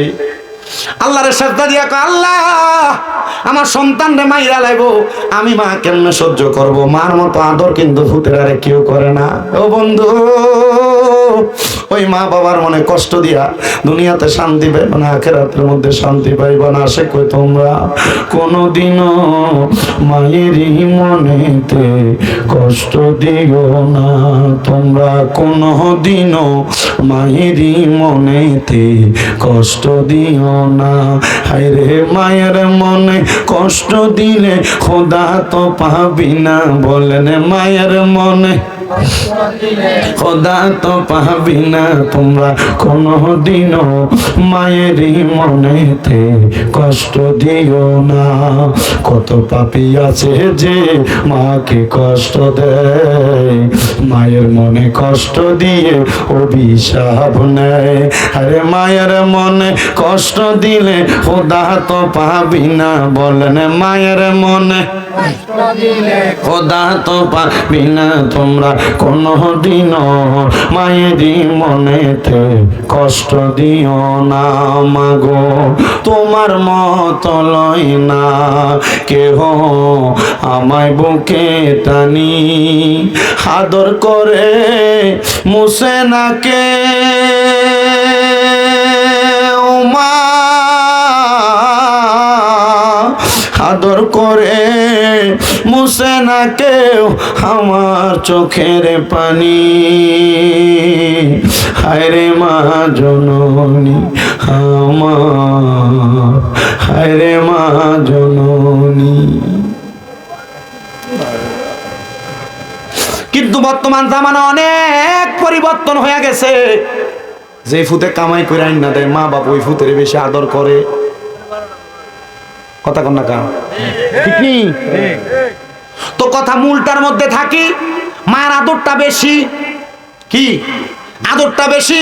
হযরতে মরিয়ম কয় আমি আল্লাহর কাছে কাঁদতে লাগলাম, যখন আমার ফুত হযরত ঈসা নবীরে তারা মাটির নিচে ফালাইয়া দিব। এই টাইমে ঈসা নবী কয় শোনো রে, আমার মা আমার এমনে জন্ম দেয় নাই, আমার আল্লাহ তাআলা জিবরাইলের ফুয়ের মাধ্যমে আমার মার গর্ভে দিয়েছে। জোরে কোন সুবহানাল্লাহ। বাচ্চা কয় দিনের? একদিনের কথা কয় মারহাবা কর না, কথা কইতেছে। এলাকার মানুষ কয় যেহেতু বাবা নাই, মানুষ তার ব্যাপারে বাজে মন্তব্য করবে। মরিয়ম এই ঈসা নবীরে তুমি নিয়ে দূরে কোনো জায়গায় রাইখে আসো। ঈসা নবীরে দূরে এক জায়গার মধ্যে রাখতে গেছে। হযরতে মরিয়ম কয় আল্লাহ, ও আল্লাহ, আমার সন্তান আবার কি রেডি হয়েছে নি? রেডি সে ঠিক আছে কি তো ওয়াজ হইছে না? আমরা লগেরটা দিছে গেল ধরে রাখতালেন না আইতাছে। আচ্ছা চাটা খাইয়েন আপনারা, ওই আবার যাইতাছে চা খাইতে পয়সা দেখি তো খিদে পারতাম না। আরে আপনাদের আরেকটা ডিল আছে আছে আচ্ছা আচ্ছা অসুবিধা না, অসুবিধা চিন্তা করেন। হযরত মরিয়ম আলাইহিস সালাতু ওয়াস সালাম আমার আল্লাহ তাআলার কাছে কান্দে, আল্লাহ এই ফুতেরা কই রাইখাম? আমার আল্লাহ তাআলা কই মরিয়ম তোমার এলাকা থেকে দূরবর্তী একটা পাহাড় আছে, ওই পাহাড়ের গুহার মধ্যে রাইখা বাচ্চা মানুষ কান্না করবে। আমার আল্লাহ তাআলা ডাক দিয়া কই মরিয়ম খাওয়ানোর দায়িত্ব তো আমি আল্লাহর, চিন্তা করিস না রে, চিন্তা করিস না। আমার আল্লাহ তাআলা হযরত মরিয়ম রে এমন দয়া করছে রে, এমন দয়া করছে। মরিয়ম কয় আল্লাহ আমার ফুতে খায় কি? ওরে বাবা আপনাদের এলাকায় সন্তান জন্ম নেওয়ার পরে দেখবেন সন্তানের আঙ্গুল ছোঁয়নি, ছয় না। এটা কেন ছয় জানেন? হযরত মরিয়ম যখন ওই সন্তানের রাইখায় আসতে গেছে, আমার আল্লাহরে কই আল্লাহ ফুতে খাইবো কি রাইখা গেলে? আল্লাহ কই প্রত্যেক রাত্রবেলা এসে এসে সন্তানরে খাওয়াইও। আমার আল্লাহরে কই আল্লাহ রাত্র খাওয়াইলে সারাদিন কে আমার ফুতের পেটে খিদা লাগবো না? আল্লাহ কই মরিয়ম আমি আল্লাহ তোমার তোমার সন্তানের শাহাদাত আঙ্গুলের মাথাটার ভিতরে একটা জান্নাতের দুধের নহর লাগাইয়া দিছি। তোমার সন্তানের পেটে ক্ষুধা যখন লাগবো, সন্তান যদি ডাইন হাতের শাহাদাত আঙ্গুলটা মুখের ভিতরে দেয়, আমি আল্লাহ তাআলা তোমার সন্তানরে কুদরতি ভাবে খানা খাওয়া দিব। কেউ বুঝিতে পারে না রে মাবুদ মাওলার খেলা, আরে পীর মুর্শিদের খেলা। আরে জোর করিয়া বুঝতে গেলে তার ঘটে মরণ জ্বালা, আরে জোর করিয়া বুঝতে গেলে তার ঘটে মরণ জ্বালা। কেউ বুঝিতে পারে না রে ওলি আল্লাহর খেলা, আরে পীর মুর্শিদের খেলা। ওরে 36 বছরে কারোর কেনাগি ফুটে না, আবার 6 মাসেরও কালের দয়াল পাই যে 16 আনার দয়াল পাই যে 16 আনা। দয়াল জোর করিয়া দিবে তোরে, জোর করিয়া দিবে তোরে ববের যত প্রেম জ্বালা। কেউ বুঝিতে পারে না রে ওলি আল্লাহর খেলা, আরে পীর মুর্শিদের খেলা। আল্লাহ যেমন কুদরতের খেলা ঘটাইলো, আল্লাহ কই আমরার লগে তো ঘটান না। বলে বান্দা তোমরা তো আল্লাহরে পাও নাই, ও আল্লাহ আপনারা কেমনে পাইবো? আল্লাহ কই ইয়া আইয়ুহাল্লাযীনা আমানু কুল আতিউল্লাহা ওয়া আতিউর রাসূল। যদি আমি আল্লাহরে পাইতে চাও, আমি আল্লাহরে পাইতে চাও, তাহলে তোমরা আমার রাসূলের ইতাআত করো। জোরে কোন সুবহানাল্লাহ। বলে আল্লাহ আপনার রাসূলরে তো আবু বকর সিদ্দিক দেখছে, আপনার রাসূলরে তো হযরত ওমর রাদিয়াল্লাহু আনহু দেখছে, আপনার রাসূলরে তো ওসমান জিন নূরাইন দেখছে, আপনার নবীরা তো হযরত আলী দেখছে, আপনার সাহাবীরা দেখছে। আল্লাহ গো, আমরা পাগলরা তো তোমার হাবিবরে দেখলাম না, তোমার হাবিবরে দেখলে তো তুমি আল্লাহরে পাওয়া হইয়া যাইতো। ও আল্লাহ, কাফেররা তো তোমার হাবিবরে দেখছে, আবু জাহেল দেখছে, ঈমান আনছে না, উতবা সাহেবা দেখছে, ঈমান আনছে না। আল্লাহ রাসূল তো পাই নাই, আমরা কার কাছে যাইতাম? আল্লাহ কয় উলিল আমরি মিনকুম, তোমাদের মধ্যে যারা উলিল আমর, হক্কানি আলেম, হক্কানি ওলি, তোমরা তার কাছে যাও।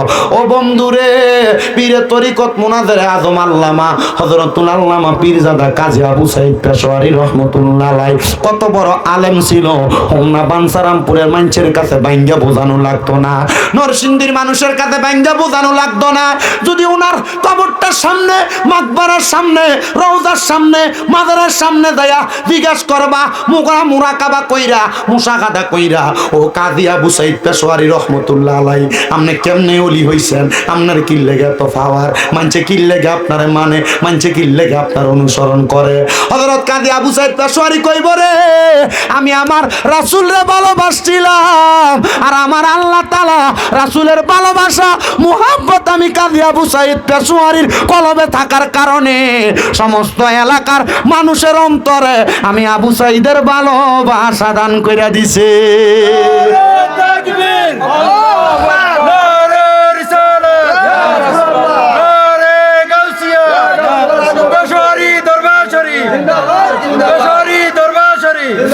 দয়াল মুর্শিদ বিনে গো আপন বলতে কেহ নাই জগতে, আমার পেশোয়ারি বিনে গো আপন বলতে কেহ নাই জগতে। ওরে দেখাইয়া তার রূপের ঝলক, দেখাইয়া তার রূপের ঝলক, মনে কইরাছে ও দাসী জানো মুর্শিদ তোমায় ভালোবাসে, আমার মুর্শিদ কেন বোঝে না গো তারে আমি কত ভালোবাসি, আমার পেশোয়ারি কেন বোঝে না গো তারে আমি কত ভালোবাসি। ওরে দেখাইয়া তারে রূপের ঝলক পেশোয়ারি গো, ওরে দেখাইয়া তার রূপের ঝলক মনে কইরাছে উদাসী, তারে আমি কত ভালোবাসি, আমার পেশোয়ারি কেন বুঝে না গো তারে আমি কত ভালোবাসি। ওরে যেদিন থেকে মুর্শিদ গোহারা সেদিন থেকে আমরা পাপীর বুকেতে ব্যথা, হায়রে যেদিন থেকে পেশোয়ারি হারা সেদিন থেকে আমরা পাগলের বুকেতে ব্যথা। ওরে একবার দেখা দিয়া মোরে, একবার দেখা দিয়া মোরে মনে কইরা দাও সান্ত্বনা পানো মুর্শিদ তোমার মুখের হাসি আমি কেমনে বলিব গো পেশোয়ারি বাবা তোমার মুখের হাসি। কাজী আবু সাইদ পেশোয়ারি রহমতুল্লাহ আলাইহির মতো এমন হক্কানি আলেম, এমন একজন হক তরিকতপন্থী লোক, বড় আল্লাহর ওলি পাইতে তোমার বড় কষ্ট হবে। যেমন পীর তেমন আলেম, পীর আছে কিন্তু আলেম নাই, আলেম আছে পীর নাই, কিন্তু ওনার মাঝে দুইটা জিনিস আছে। ও মুসলমান রে, ও আমার হোমনা নুরালাপুরের বাবারা, হযরতে আবু সাইদ পেশোয়ারিরে কেন অনুসরণ করি? কারণ আমরা জানি আল্লাহর ওলিদেরকে অনুসরণ করলে রাসূলের অনুসরণ হইব, রাসূলের অনুসরণ করলে আল্লাহর অনুসরণ হইব। তার মানে ওলি পাইলে রাসূল পাইবা, রাসূল পাইবে আল্লাহ পাইবা। জোরে কোন ঠিক কিনা? এই জন্য আমরা আল্লাহর ওলিদেরকে অনুসরণ করি। ঘোষণাকার আল্লাহর, আল্লাহ কয় কুল আতিউল্লাহ ওয়া আতিউর রাসূল ওয়া উলিল আমরি মিনকুম। তোমরা যদি আল্লাহর ভালোবাসা মানে আল্লাহর অনুসরণ করতে চাও, তোমরা রাসূলের অনুসরণ করো। রাসূলের অনুসরণ করতে চাও, আউলিয়া কেরাম উলিল আমরদের অনুসরণ করো। বলে হুজুর শুধু পেশোয়ারি দরবারের কথা বললেন, অন্য কোন দরবারের কথা দিয়ে আপনারা বললেন না। আমি বলবো বাবা, তোমার কাছে যেই পীরটারে ভালো লাগে, যেই পীরটারে মোহাব্বত হয়, যেই পীররে দেখলে তোমার আল্লাহর কথা মনে হয়, ওই পীরটারে তুমি মানবা, ওই পীরটারে তুমি অনুসরণ করবা। যদি করতে পারো, আমার আল্লাহ তাআলা তোমার পীরের কারণে, তোমার পীরের সোহবতে থাকার কারণে আল্লাহর খাস রহমত তোমার ডাইলা দিব। কয় কেন গো? আল্লাহ তাআলা ঘোষণা করে বান্দা ইন্না রাহমাতাল্লাহি করিবুম মিনাল মুহসিনিন, নিশ্চয় আমি আল্লাহর রহমত আল্লাহর ওলিদের নিকটবর্তী হইলে পাইবা। আল্লাহ আপনার রহমত আমরা ওলিদের নিকটবর্তী হইলে কেমনে পামো? শুনেন বাবা, শুনেন, রোম সাম্রাজ্যের একটা ছোট্ট কথা বললে আরো বুঝতে পারবেন। একজন মা জননী ওনার সন্তানদের নিয়ে বড় পেরেশান। সন্তানের কাজ হলো নেশা করা, সিগারেট খাওয়া, নেশা জাতীয় মদ্যপান করা।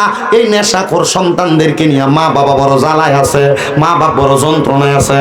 অনেক সময় মা বাপ কানের দুল খুললে রেখে গোসল করতে গেলে এটি নিয়ে বেচালায় নেশাখোর ফুতেরা। কথা কন না কেন? বউয়ের মোবাইল ঘরে একটা বালা জিনিস রাখতে পারে না, নিয়ে বিক্রি করে ফেলে নেশাখোররা। কি আছে না এলাকায় নেশাখোর? নুরালাপুর এলাকায় নেশাখোর নাই? বাবা খুন নাই? কথা কয় না কেন? আরিফাতিল নিয়ে বেচালায় মন আসে না। এ নেশাখোর ফুলা বান্ডিরে লইয়া বড় জ্বালা, বড় জ্বালা। এ পোলা পাইন মনে রাখবা, তোমরা যারা যুবক ভাইরা আছো তোমাদের জন্য কয়েকটা কথা বলি। আমি একটা জিনিস অবজার্ভ করলাম, কয়েকজনরে আমি জিগাইলাম আমার এলাকার যারা সিগারেট খায়, আমি কইলাম সিগারেট খান কেন, আপনার এই খানাটা শিখাইছে কে? হ্যাঁ কয় আরে বন্ধু বান্ধবের লোক চলতে চলতে খাইলিস। আরো কয়েকজনের দিকে এলাম, সিগারেট খানা শিখলি কই? কে শিখেছে তোর এই বাদ জিনিস খানা? হ্যাঁ কয় আরে ভাই বন্ধু হাত যে একদিন টান দিতে দিতে শিক্ষা লাইছে। এর জন্য পোলাপান মনে রাখবা, এ সিগারেট খানাটা থেকে কিন্তু তুমি নেশার দিকে যাইবা। তোমার বন্ধু তোমারে দেখবা মাঝে মাঝে একদিন করবো আর দিয়াল একটা টান, কি হইব? দিল তোর আগুনটা জ্বালাই দিল। এজন্য যারা সিগারেট খায় নেশা করে, সে নিজে থেকে নেশা করে না, যে কোনো বন্ধু বান্ধবের পাল্লায় পড়ে নেশা করে সিগারেট খায়। এমন বন্ধু থেকে সাবধান, সে তোমার বন্ধু না, সে কাল সাপ তোমার শত্রু, তোমার জীবন নাশ করে দিবে ফলা।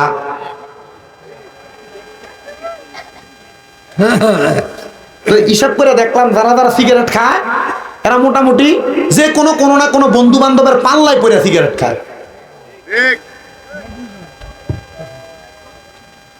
তো মা বাবা ওই নেশাখোর সন্তানদেরকে নিয়ে বড় বিপদে। আজকের ওয়াজটা, এই ওয়াজের অংশটা নেশাখোরদের জন্য। রুম দেশের ওই মা বলে, আমার সন্তান আমার স্বামীর দেওয়া সয় সম্বল ছিল আমার নামাজের মুসল্লা। যা নামাজ আর কি, নামাজের মুসল্লা। আমার সন্তান আমাদের নামাজের মুসল্লাটা নিয়ে বিক্রি করে ফেলছে নেশা করার জন্য, মদ পান করার জন্য। একদিন নেশা কইরা ঘরে আসছে, আমি জিগাইলাম ও ফুত, আমার এক এক করে সব সম্পদ তুই বিক্রি করে দিছস। বাবারে তোর আব্বার শেষ একটা সম্পদ ছিল নামাজের মুসল্লা। আব্বা ওই নামাজের মুসল্লাটা কি করছো? ডাক দিয়া কয় মা, আজকে নেশা করার জন্য আমার কাছে কোনো সম্পদ ছিল না, টাকা ছিল না। ওই টাকাটা আমি জোগাড় করার জন্য আপনার নামাজের মুসল্লাটা বিক্রি করে দিছি।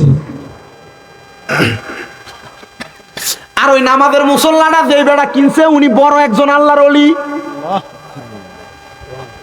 মজা পাবে, বড় কি? বড় আল্লাহর ওলি। উনি কইতে কেমন অভাবী, আর কিছু ব্যস্ত পাইছে না। কিতা বেছে? নামাজের মুসল্লা বেছে দিয়ার লাগিয়া। আরে কিসের ঠ্যাংটা শয়তান। আল্লাহর ওলি আমি তার বাড়ি তালাশ করতে লাগলাম। ওই মা ফুতের দিঘায় ফুট নেশা করবার লাগে নামাজের মুসল্লাটা বিচ্ছা দিছ। চিন্তা করছেন কেমন শয়তান? শয়তান কিন্তু এটা ইন্টারন্যাশনাল শয়তান। কি শয়তান? ইন্টারন্যাশনাল শয়তান। আব্বা কথা কয় না বাবা, বিরিয়ানি রেডি হয়ে গেছে। এই কথা কইস না। কিতা আমার মনে আছে না গতবার রাগের বারের কথা নেই না, গতবার ওই গেছে বছর মাগু ইয়া নবী কয়ে দাঁড়ানোর পরে দুই বিরিয়ানি লেগে সবাই পুরো ফ্যান্ডেল ফুরে গেছে গা না।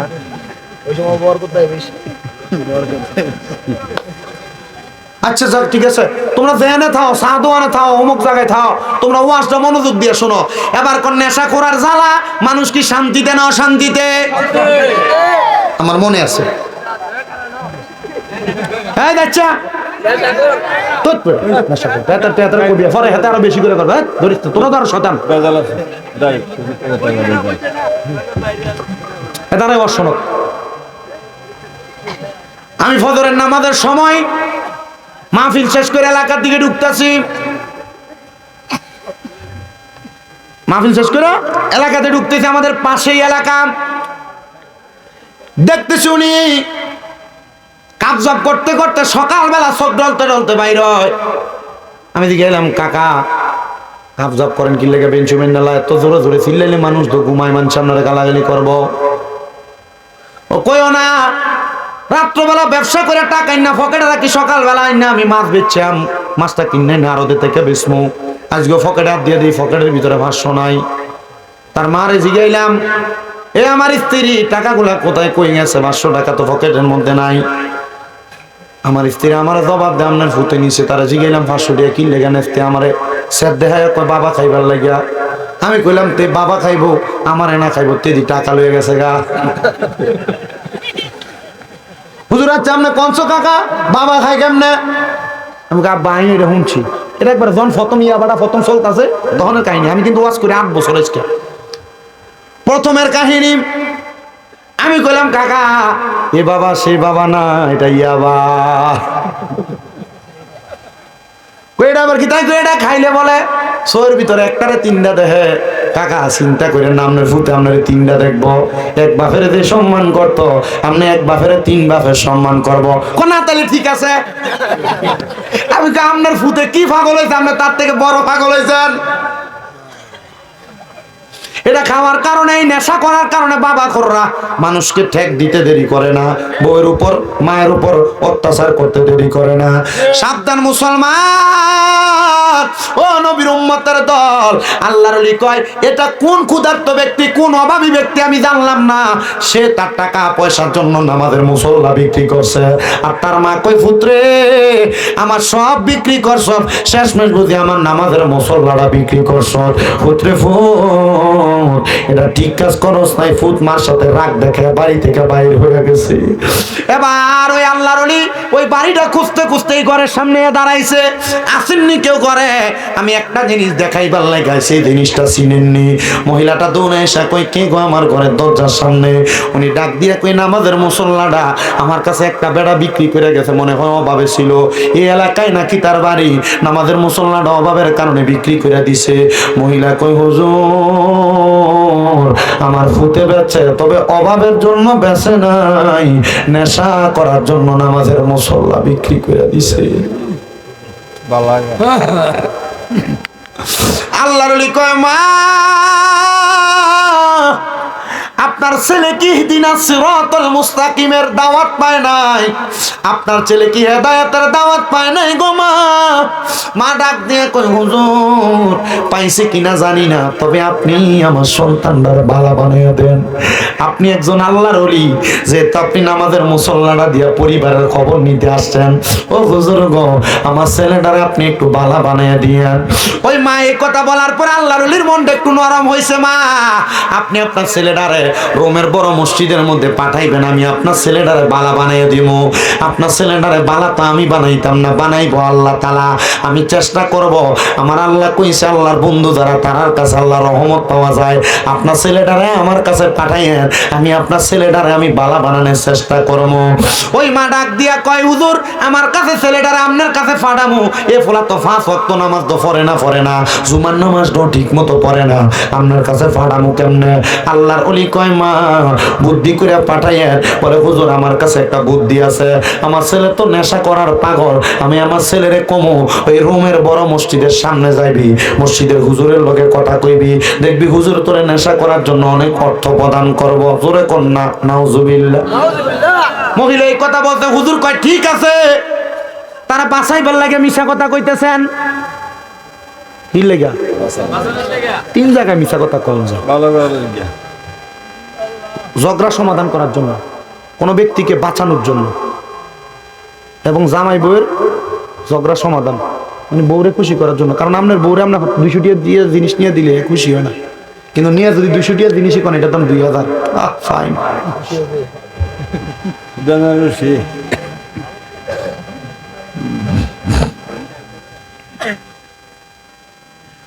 ওনাকে বাঁচানোর জন্য আপনি এই কথাটা বলবেন। মা সেম কাজটা করছে। ফুট বাড়িতে আইসস, এ বাবা তুই তো নেশা করার জন্য প্রত্যেকদিন কিছু না কিছু বেচস, আমার নামাজের শেষ মুসল্লারও বেচা দিছস, এখন বেচবি কি? ফুটে কমা কথা সত্য, বেচছাম কি? বলে ফুট তোর ইনকাম করার জন্য, নেশার টাকার জন্য আমি তোর একটা সন্ধান দিতে পারি। ও মা কি সন্ধান দিবা গো মা? ডাক দিয়া কই পুত্রে রোমের বড় মসজিদের সামনে যাইবি, এখানে একজন আল্লাহর ওলি আছে, উনি নাকি বলছে তোরে পাঠাইলে তোরে কিছু অর্থ প্রদান করব। ফুতে আমি গেলাম আল্লাহর ওলির কাছে, কইলাম হুজুর অর্থ দেন। চেহারা বড় সুন্দর, খুব সুন্দর চেহারা। আল্লাহর ওলি কয় হু টাকার দরকার, আসো। তারা একটা পুটলি মোড়ায় কিছু মোহর প্রদান করছে, মোহর। তবে বাবা নেশা করার জন্য যেহেতু টাকা নিবা, এ বাবা আমার সামনে একটা পুকুর দেখা যায়, ওই পুকুরের মধ্যে তুমি গোসল করে আসো, মানে এই পুকুরের মধ্যে তুমি বিসমিল্লাহ বলে 3টা ডুব দিবা। 3টা ডুব দিলে আমি তোমারে নেশা করার জন্য কিছু অর্থ প্রদান করব। এই যে দেখো পুটলি, টাকার একটা পুটলি, আগের যুগে মোহর দিয়ে দেন বলা হইতো, আদান প্রদান হইতো। ওই ছেলে বলে নেশাখোর না, নেশার জন্য সব করতে পারে, নেশার জন্য সব করতে পারে। ডাক দিয়া, হুজুর আপনি বলছেন এই পুকুরে 3টা ডুব দিলে নেশা করার জন্য আমার যা অর্থ লাগবে আপনি আপনার পুটলি থেকে দান করবেন। বলে হ্যাঁ দিব। ছেলে বলে আমি একটা লাফ দিয়ে পুকুরের মধ্যে পড়ে গেলাম। পুকুরের মধ্যে পড়লাম, আমি পুকুরের মধ্যে বিসমিল্লাহ বলে 3টা ডুব দিলাম। 3টা ডুব দেওয়ার পরে আমি উঠে আসলাম। আমি দেখলাম উনি আমারে যে মোহরের পুটলি আছে পুরাটা পুটলি আমার হাতের মধ্যে তুলে দিছে। পুরাটা পুটলি হাতের মধ্যে তুলে দেওয়ার পরে আমি দৌড়াইয়া যে জায়গার মধ্যে থেকে আমি মদ ক্রয় করে মদ খাই, ওই জায়গার মধ্যে ঢুকার পর দেখলাম মদওয়ালারা মদ টদ সব ফালাইয়া দিয়া দূরে চলে গেছে গা। আমার দেখা মদ টদ ফালাইয়া দিয়া চলে গেছে গা। আমি বুঝতে পারলাম না যেহেতু দোকানদার নাই আমি কার কাছ থেকে মদ ক্রয় করব। আমি চলে আসলাম, রাস্তা দিয়ে হাঁটি, মানুষ আমারে দেখলে পালায়া জায়গা। বাড়ির মধ্যে যাই আমি আমার মারে কইলাম, মা আজকের মতো ঘটনা তো আমি আমার জীবনে দেখছি না। রাস্তার ভিতরে যে আমারে দেখে, আমারে দেখা দেখা তারা পালায়া জায়গা। ও মুসলমান, আপনি কেমন জীবন আপনি গঠন করলেন? মানুষ আপনারা সামনে দিয়ে দেখলে সালাম দেয়, পিছন দিয়া দেখলে আপনার পিছন দিয়া সালাম দিয়া যাওয়ার পরে কয় গোলামের পুত্র বড় দুষ্ট। এমন ফুংডা এলাকাত নাই? জীবন বানাইছে কেমন জীবন, না হালতের জীবন। এমন জীবন না বানাই এমন জীবন আপনি করেন গঠন। মরণে হাসিবেন আপনি, কাঁদিবে ভুবন। কিন্তু আপনি এমন জীবন বানাইছেন মরণে কাঁদিবেন আপনি, হাসিবেন ভুবন। আপনি মরিয়া গেলে মানুষে কয় দম কাটা মরছে, এটা আরো ভালো হয়েছে। কথা কয় না কেন? আপনি একটা বালা জীবন বানান, এমন জীবন বানাইয়েন না মানুষ আপনার সামনে দিয়ে সালাম দিব, পিছন দিয়ে গোলামের ফুটকে গালি দিব। সাবধানে মন জীবন বানাইয়েন না। এবার আল্লাহর বান্দা তার মার কাছে দেয়া কয়, মা ও মা, প্রত্যেক দিনে তো আমি রাস্তা দিয়ে হাঁটি, মানুষ আমারে সালাম দেয়, মানুষ আমার সামনে আসে, কত সুন্দর সুন্দর কথা কয়। ও মা, আজকে দি মানুষ আমারে দেখলে রাস্তা থেকে পালিয়ে জায়গা, যে জায়গায় যাইতাম নেশা করবার লাগা ওই মতের বাড়ি খানার মানুষ আমারে দেখে দেখে বাইকে জায়গা। মা কারণ কি? মা দরজা থেকে বাইর হয়ে আইসা ফুতরে দেখে বেহুশ হয়ে গেছে। ফুতে কমা, এটা কি কাণ্ড? এই কালা, কালা মানুষ খারাপ না? বলেন বালা। হ্যাঁ বলে বালা। মারহাবা কোন? নবী সাহাবী হযরত বেলাল রাদিয়াল্লাহু তাআলা আনহু কালো হইছিল, কিন্তু মর্যাদা পাইছে ইসলামের প্রথম মুয়াজ্জিন। জোরে কোন সুবহানাল্লাহ। হ্যাঁ, নবীর অত্যন্ত প্রিয় মানুষ ছিল, কাছের মানুষ ছিল, কালা মানুষ।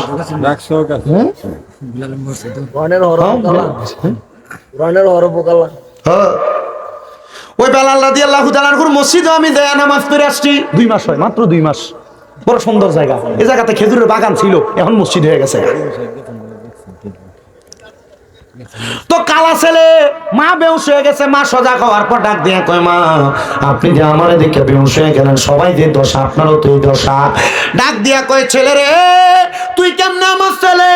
আমি তো এমন কালা ফোলা জন্ম দিছিলাম না, আমার ছেলে চেহারাটা সুন্দর ছিল, তোর চেহারা দি কালা। ফোলা কই যার কাছে যায় কেউ আমার জায়গা দেয় না। ছেলে ডাক দিয়া কয়, আবার আমি দৌড়াইতে দৌড়াইতে রোমের মসজিদের বড় ইমাম সাহেবের কাছে গেলাম। ডাক দিয়ে কইলাম, হুজুর ও হুজুর গো, আপনি আমারে যে পুকুরের ভিতরে ডুব দিয়ে আইছেন, এই পুকুরের ভিতরে যে আমি ডুবটা দিলাম, এই পুকুরে ডুবটা দেওয়ার কারণে আমার সুন্দর চেহারাটা কি কালা হয়ে গেছে। আমার যে দেখে সে ভয় পায়, আমার মাও আমারে গ্রহণ করে না। আমার মা কই আমার ফুতের চেহারা সুন্দর, তুই ফুতের চেহারা তো কালা। না রে না বাবা, তুই আমার ফুত না, তুই আমার কাছ থেকে জাগা। মা ডাক দিয়া কয়, আমি আমার সন্তানরে 7 বছর হারাইয়া রাখলাম, আমার সন্তান আমার কাছে নাই। তবে ওই রোমের আল্লাহর ওলি আমার কাছে খবর পাঠাইছে, আপনি আপনার ছেলের জন্য টেনশন করেন না, আপনার ছেলে ভালো জায়গায় আছে, নেশা করে না। বলে, হুজুর কেমনে? রোমের আল্লাহর ওলির কাছে যখন ওই ব্যক্তি গেছে, ডাক দিয়ে কই, হুজুর আপনার আমার যেহেতু এলাকার কোনো মানুষ পছন্দ করে না, আপনি আমার আপনার দরবারে রাখা দেন। হুজুর কই, তুই নেশাখোর, তুই মদখোর, তোরা আমার কাছে রাখতাম না। আল্লাহ কয়, যারা নেশাখোর, যারা মদখোর, এরারে আমার কাছে রাখি না। আল্লাহ কেন? আল্লাহ কয়, ইন্নাল্লাযীনা কাফারু মিন আহলিল কিতাবি ওয়াল মুশরিকিনা, মারহাবা কইতেন না, ওয়াল মুশরিকিনা ফি নারি জাহান্নামা খালিদিনা ফিহা। আল্লাহ কয়, নিশ্চয় যারা কুফরি করে, যারা নেশা করে, নেশা করার সময় তাদের ঈমান থাকে না, এরা কাফের হয়ে যায়, কুফরি করে। এই কুফরি যারা করে, আল্লাহ কয় এরা জাহান্নামী, একদিন 2 দিন না, সারা জীবন জাহান্নামে থাকবে। কয়, তুই তো নেশা করস, আমি আমার দরবারে নেশা করে জায়গা দেই? হুজুর কেউ যে আমারে গ্রহণ করে না, আপনি যদি আমার জায়গা না দেন আমি কার কাছে যাব দয়াল মুর্শিদ তোমার দরবার রে চাকর নিরাখিবায় আমারে কন্যা দয়াল মুর্শিদ তোমার দরবারে চাকর নিরাখিবায় আমারে আমি বিনা মাইনে করব চাকরি বিনা মাইনে করব চাকরি মুর্শিদি চাঁদের কদমে চাকরনি রাখিবায়া মারে আমার পেশোয়ারি চাঁদের দরবারে চাকর নিরাখিবায়া মারে নাই সাধন বোজন গো দয়াল নাই সাধন বোজন কি দন আছে কি দন দিয়া রাখতাম তোমার মন হারে নাই সাধন বোজন গো দয়াল নাই সাধন বোজন কি দন আছে কি দন দিয়া রাখতাম তোমার মন দয়া কইরা কবুল কর পেশোয়ারি গো দয়া কইরা কবুল কর তোমার নুরি কদমে চাকরনি রাখিবা আমার দয়াল মুর্শিদ তোমার দরবারে চাকর নিরাখিবায়া মারে ছেলে ডাক দিয়া কই হুজুর নেশা কর্ম কেমনে নেশার বাড়িখানায় গেছিলাম গো ওই মানুষ আমারে দেখা ভয় পায়া মত তত ফালাইয়া দিয়া তারা ভাইগা গেছে গা হুজুর ডাক দিয়া কয় তাইলে এখন থেকে নেশা করবা না ওয়াদা করো ফলা কই ওয়াদা নেশা করতাম না মারহাবা কোন তার আল্লাহর ওলির কাছে গেলে মানুষ ভালো হয় না খারাপ হয় আল্লাহর ওলি কয় বাবা ও বাবা বাবা রে আয় আয় এখন আমার কাছে আয় আল্লাহর ওলি কয় তারে 3 মাসে কোরআন শরীফ শিখাইছি 1 বছরের মাথায় তার হাদিসের জ্ঞান তার সিনার ভিতরে দিয়া দিছি ও আব্বা তার সিনার মধ্যে কোরআন হাদিসের জ্ঞান দেওয়ার পরে কোরআন হাদিসের সঠিক এলেমওয়ালা ব্যক্তি কোনোদিন খারাপ পথে তার কদমটা বাড়ায় না উনি কয় আমি আমার কদমে খারাপ ভাবে বাড়াইতে বাড়াইতে যখন জীবন আমি বরবাদ করে ফালাইছি আল্লাহর ওলির কাছে গেছি রে আল্লাহর ওলিটা আমার এমন ভাবে পরিবর্তন কইরা দিছে আমি কোরআন শিখছি আমি হাদিস শিখছি 7 বছর পর্যন্ত এবার ওই ওলির খেদমতে আমি আমার জীবন কাটাইছি কয় বছর আমরা তো দরবারে যান মুড়ি ধুয়ে ফেললেন শেষ কাম কিন্তু দরবারে কিছু সবক দেয় এটা বই জানা বই জানা তালিম জোহরের নামাজের পরে কি আমল ফজরের পরে কি আমল আসরের পরে কি আমল মাগরিবের পরে কি আমল এশারের পরে কি আমল আপনি তো দরবারে আমলই করেন না তো ফিরের সম্পদ যেটা ফিরের মুহাব্বত যেটা আল্লাহ পাওয়ার জন্য আপনারা যে সবক দিছে আপনি তো এটা পালনই করেন না তো ভাইবেন কেমনে কি কথা কন না কেন ঠিক আছে না আপনি না পালন করলে তো পাইতেন না এটা যেই দরবারই হোক ফিরে সবক না পালন করলে আপনি আল্লাহ পাইবেন না রাসূল পাইবেন না কারণ ফিরে সবক যেগুলো দিতেছে এটা কোরআন হাদিসের সবক এই কথা কন না কেন ঠিক কি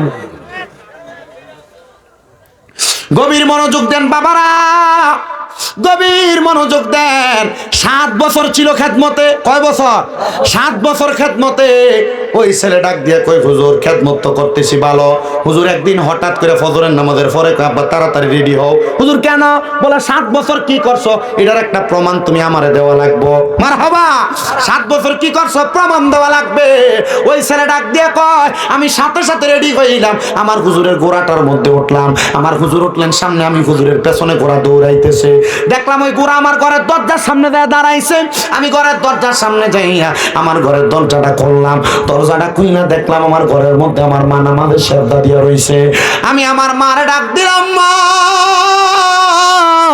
ও মা ওঠো না মা জননী সেজদা থেকে মাথা উঠে বাম দিকে ফিরে আবার বেহুশ হয়ে গেছে ফুতনা কালা বেশি কালা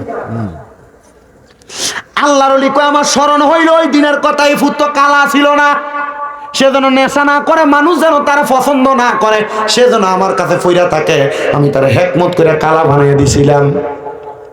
এ বাবা চল। হুজুর কয় তারা আমি নিয়ে গেলাম আবার আমার পুকুরের সামনে। বললাম বাবা তুমি তাড়াতাড়ি বিসমিল্লাহ বলে 3টা ডুব দাও। কয় ডুব? বিসমিল্লাহ কয়ে 3 ডুব দিলে শরীর যত অপবিত্র থাক পবিত্র হয়ে থাকে। মারহাবা কন্যা। বিসমিল্লাহ কয়ে কয় ডুব? অনেক মুসলমান নামাজ পড়ে, নামাজ হয় না, কারণ গোসলের ফরজ জানে না। গোসল কেমনে করণ লাগবে, কেমনে গোসল করলে পবিত্র হইবে জানে না। তা আপনারা যে ফরজ গোসল করেন, এক কথায় সহজ ভাষায় স্বামী স্ত্রী দুইজনের মেলামেশার পরে আপনার যে ফরজ ভাবে গোসলটা আদায় করা লাগে, এই গোসলটা তো আপনি সঠিক নিয়মে না করলে আপনি তো পবিত্র না। সঠিকভাবে না করলে আপনি পবিত্র না। তাহলে আপনি নামাজ পড়েন যে হইব, রোজা রাখেন হইব? তো গোসল করবেন সর্বপ্রথম এই ফরজ গোসলের নিয়মটা শিখাই দেয়, এটা মনে রাখবেন। যুবক ভাইরা যারা আছেন, আপনাদের যদি গোসল ফরজ হয়, আপনার উপযুক্ত বয়সের মধ্যে উপনীত হয়েছেন, সর্বপ্রথম আপনি আপনার বাঁ হাত দ্বারা, ডান হাত দ্বারা পানি ঢালবেন, বাঁ হাত দ্বারা আপনি আপনার লজ্জাস্থানকে আগে পরিষ্কার করে নেবেন। সবাই যারা মুরব্বী বাবারা আছেন, যারা বিবাহ করেছেন, আপনারাও মনে রাখবেন, ডান হাত দ্বারা পানি ঢাইলা বাঁ হাত দ্বারা আপনি আপনার লজ্জাস্থান পরিষ্কার করবেন। মা বোন যারা শুনছেন, আপনারাও ডান হাত দ্বারা পানি ঢাইলা বাঁ হাত দ্বারা আপনি আপনার লজ্জাস্থান পরিষ্কার কইরা আগে আপনি উজু করবেন। গোসলের উজুটা কেমনে করে? ভালোভাবে কুলি করা, নাকে পানি দেওয়া, সমস্ত শরীর দৌত করা, আর আপনি দুপুর করে দেয় পুকুরের ভিতরে পড়েন না। আগে ভালোভাবে কুলি করবেন 3 বার, নাকে 3 বার পানি দিবেন, ডান দিকে 3 বার পানি দিবেন, বাম কাঁধে 3 বার পানি দিবেন, এরপরে মাথায় আস্তে আস্তে পানি দিবেন। এটা হলো গোসল করার মূল সুন্নত নিয়ম, এবং গোসল এভাবে করলে পবিত্র হয়। সাবধান, এতদিন পর্যন্ত যদি অন্যভাবে ভুলভাবে কইরা থাকেন, এখন থেকে গোসলের ফরজটা শিখা ঠিকভাবে গোসল আদায় করবেন। আল্লাহ কবুল করুক, আমিন কোন। যুবক ভাইরা যারা আছেন মনে রাখবেন, পবিত্র অবস্থায় মারা গেলে আল্লাহ তাআলা শহীদের মরণ দান করে। এতদিন পর্যন্ত গোসল ফরজ হয়েছে কথা সত্য, পবিত্র হওয়ার জন্য ঠিকভাবে গোসল করেন নাই, পবিত্র হনও নাই। যদি এই অবস্থায় মারা যাইতেন, ফেরেশতা আপনার কাছে আসতো না। এজন্য এমন ভাবে থাকবেন যেন ফেরেশতা আপনার মরণের সময় কাছে আসে। সব সময় পবিত্র থাকার চেষ্টা করবেন। জোরে কোন সুবহানাল্লাহ। আল্লাহর ওলি কয় বাবা বিসমিল্লাহ কইয়া 3টা ডুব দাও। উনি বলেন আমি বিসমিল্লাহ বলে 3টা ডুব দিলাম। 3টা ডুব দেওয়ার পরে এবার আমি উঠলাম। এবার আল্লাহর ওলি কয় বাবা নতুন পাঞ্জাবি লাগাও। নতুন পাঞ্জাবি লাগাইয়া আমার গোড়ার পিঠে চড়াইয়া আমার মার কাছে নিয়ে গেছে। মার কাছে যায় সালাম প্রদান করলাম, কিন্তু এবার আর আমার মা ঘুম থেকে মাথা উঠায় না, সেজদা থেকে মাথা উঠায় না। আমি আমার মারে আবার সালাম দিলাম, আসসালামু আলাইকুম। আমার মা মাথা উঠায় না। দ্বিতীয়বার সালাম দিলাম, আমার মা মাথা উঠায় না। এবার যখন আমার মা জননী মাথা উঠায় না, আমি আমার মার মাথাটার মধ্যে যা ধরলাম, দেখলাম আমার মা জননী ডান দিকে কাত হয়ে পড়ে গেছে। আমি আমার মারে জিজ্ঞাসা করলাম, ওগো মা আপনি দি কোনো কথা বলেন না। নাকে হাত দিলাম, বুকের মধ্যে হাত দিলাম, দেখলাম আমার মার নিঃশ্বাস প্রশ্বাস বন্ধ হয়ে গেছে। আমার মা জননী দুনিয়া থেকে ইন্তেকাল করেছে। ইন্না লিল্লাহি ওয়া ইন্না ইলাইহি রাজিউন। ওই পাগলা ডাক দিয়া কয়, হুজুর নেশা করতে অবস্থায় মারে দেখা গেছি, চেহারা কালা ছিল। কিছুক্ষণ আগে আমি আমার মারে দেখা গেছি, আমার মাটা দি দুনিয়া থেকে ইন্তেকাল করে বিদায় হয়ে গেছে। ছেলেটা কান্দে। হুজুর ডাক দিয়া কয়, বাবা কান্দো না, কান্দো না রে। তুমি সন্তান, কান্না যখন আসবে মা বাবার জন্য দোয়া করবা। এ সন্তান, মা মরে গেছে, বাবা মরে গেছে, মা বাবার জন্য আফসোস লাগে। যখনই আফসোস হইব, হাত না তুলা কইবা রব্বির হামহুমা কামা রব্বায়ানি সগীরা।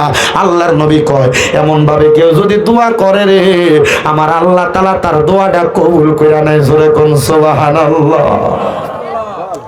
ছেলেকে আমি আমার মা জানাজা পড়াইছি। হুজুর যে কইছিল 7 বছর কি শিখছো, পরীক্ষা দে। আমি আমার মা জানাজা পড়াইছি। হুজুর কয়, মার কবরে তুই ফুতে নাম। আপনার কি মনটা চায় না আপনার ফুতে আপনার কবরে নামক? আপনার কি মনটা চায় না আপনার একটা নাতি আছে, নাতিটার কবরে নামক? আপনি দি ফুলাটারে টুইঙ্কেল টুইঙ্কেল শিখান, আপনি দি আপনার নাতিটারে হামটি ডামটি করে না? এটি শিখান। ফোলাটা এখনো বালা করে কোরআন পড়তে পারে না, কেমনে গো আপনার ফোলাটা আপনার কবরে নামবো? ফোলাটা দি বালা করে জানাজার নামাজের দোয়াটাই জানে না, কেমনে গো আপনার ফোলাটা কবরে নামাইব? মুসলমান কিন্তু ফোলাটা নেশা করছিল 7 বছর আল্লাহর অলির সোহবতে থাইকা, নেশা করতাইকা আল্লাহর অলি হইয়া গেছে। জোরে জোরে কন্যা বাবা সুবহানাল্লাহ। এবার নামাজ পড়াইছে, কামার কবরে নামছে, মার কাফন দাফন করছে, মার কবরে মাটি দিয়া। ওই ফোলা কই হুজুর আমার তো মা নাই, আমার মা তো কবরে, আমার এবার ফালবো ডাকে। চেহারা আগে যেমন ছিল এখনো তো এমন হইছে, কিন্তু হুজুর আমি আল্লাহর এত ডরাই, আমি আর কোনোদিন নামাজ ছাড়তাম পারতাম না, আর কোনোদিন আমি নেশার কাছে যাইতাম না। ও হুজুর গো, আমার মা যেহেতু নাই, এবার আপনি আমার মায়ের মা বাপের মতো মানুষ করেন। ছেলেকে আমি আল্লাহর অলির কাছে চইলা গেলাম, হুজুর আমারে মানুষ করার জন্য হুজুরের কাছে রাইখা দিলেন। কিন্তু একদিন আমি কান্না করতে করতে বললাম, হুজুর আমি তো কোরআন হাদিস পড়তে পড়তে দেখছি আল্লাহর অলিরা অনেক কিছু পারে, আল্লাহর অলিরা অনেক কিছু দেখাইতে পারেনি? আল্লাহর অলিরা তো কারামতের মাধ্যমে অনেক কিছু পারে। হুজুর আমার মাটা যে মইরা গেছে, মাটা কবরে কেমন আছে হুজুর আমার একটু এটা দেখাইয়া দেন। সুবহানাল্লাহ।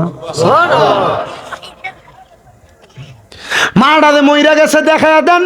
হুজুর কয় বাবা এত বড় দরজা আমি লাভ করছি না আব্বা, তবে আমি তোর একটা শিক্ষা দেই।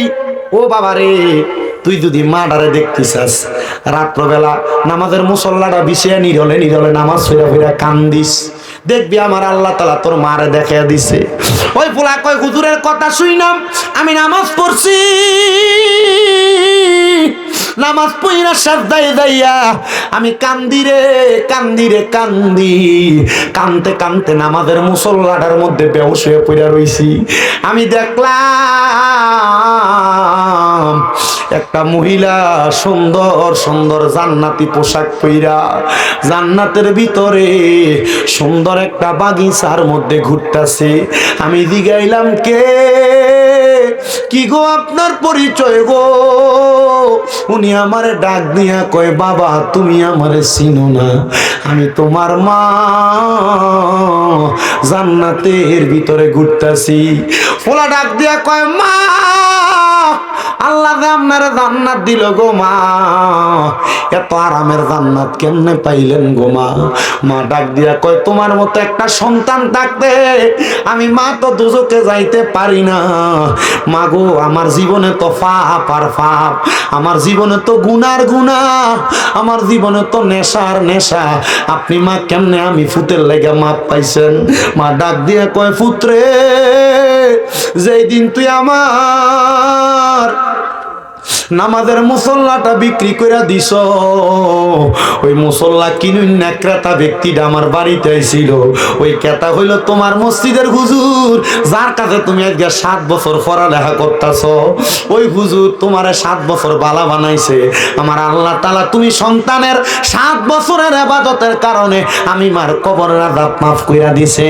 ও নুরালাপুরের মানুষ রে, আজকে যেহেতু নুরালাপুর এলাকার মধ্যে মুসলিম মিয়া তো সুন্দর জান্নাতের বাগান সাজাইছে, পীরে তরিকত মুনাজিরে আজম হযরতুল আল্লামা পীরজাদা কাজী আবু সাঈদ পেশোয়ারী রাহমাতুল্লাহ আলাইহি স্মরণের মাহফিল।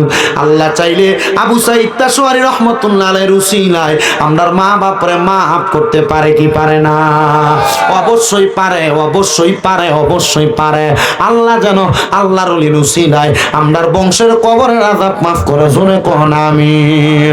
আসলেন নবী এই দরাতে রহমত বরকত নিয়ে, আসুন সবাই তাজিমে সালাম দেই ওই নবীরে, ইয়া নবী সালাম।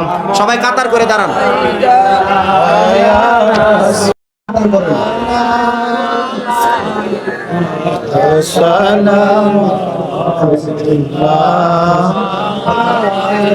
ইয়া রাসূলুল্লাহ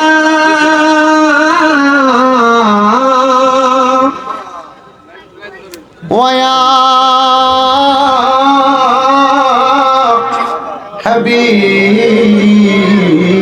হাবিবাল্লাহ, নবীজি গো আপনি যে ঘুমান না রাতে দেখা দেন, আপনার প্রেমিকদের সাথে ডেকে নেন আপনার রোজাতে, দুরুদ সালাম দিতে ইয়া নবী সালাম। মহব্বত নিয়ে বলেন, মহব্বত নিয়ে ইয়া রাসূল ইয়া হাবিব ওয়া আলাইকা সালাওয়াতুল্লাহ হাবিবি সাইয়্যিদি ইয়া রাসূলাল্লাহ ওয়া ইয়া হাবিবাল্লাহ। নবী গো মরণে থাকি বয়ে, আমরা কবরে যাই বয়ে, হাসরে উঠি বয়ে,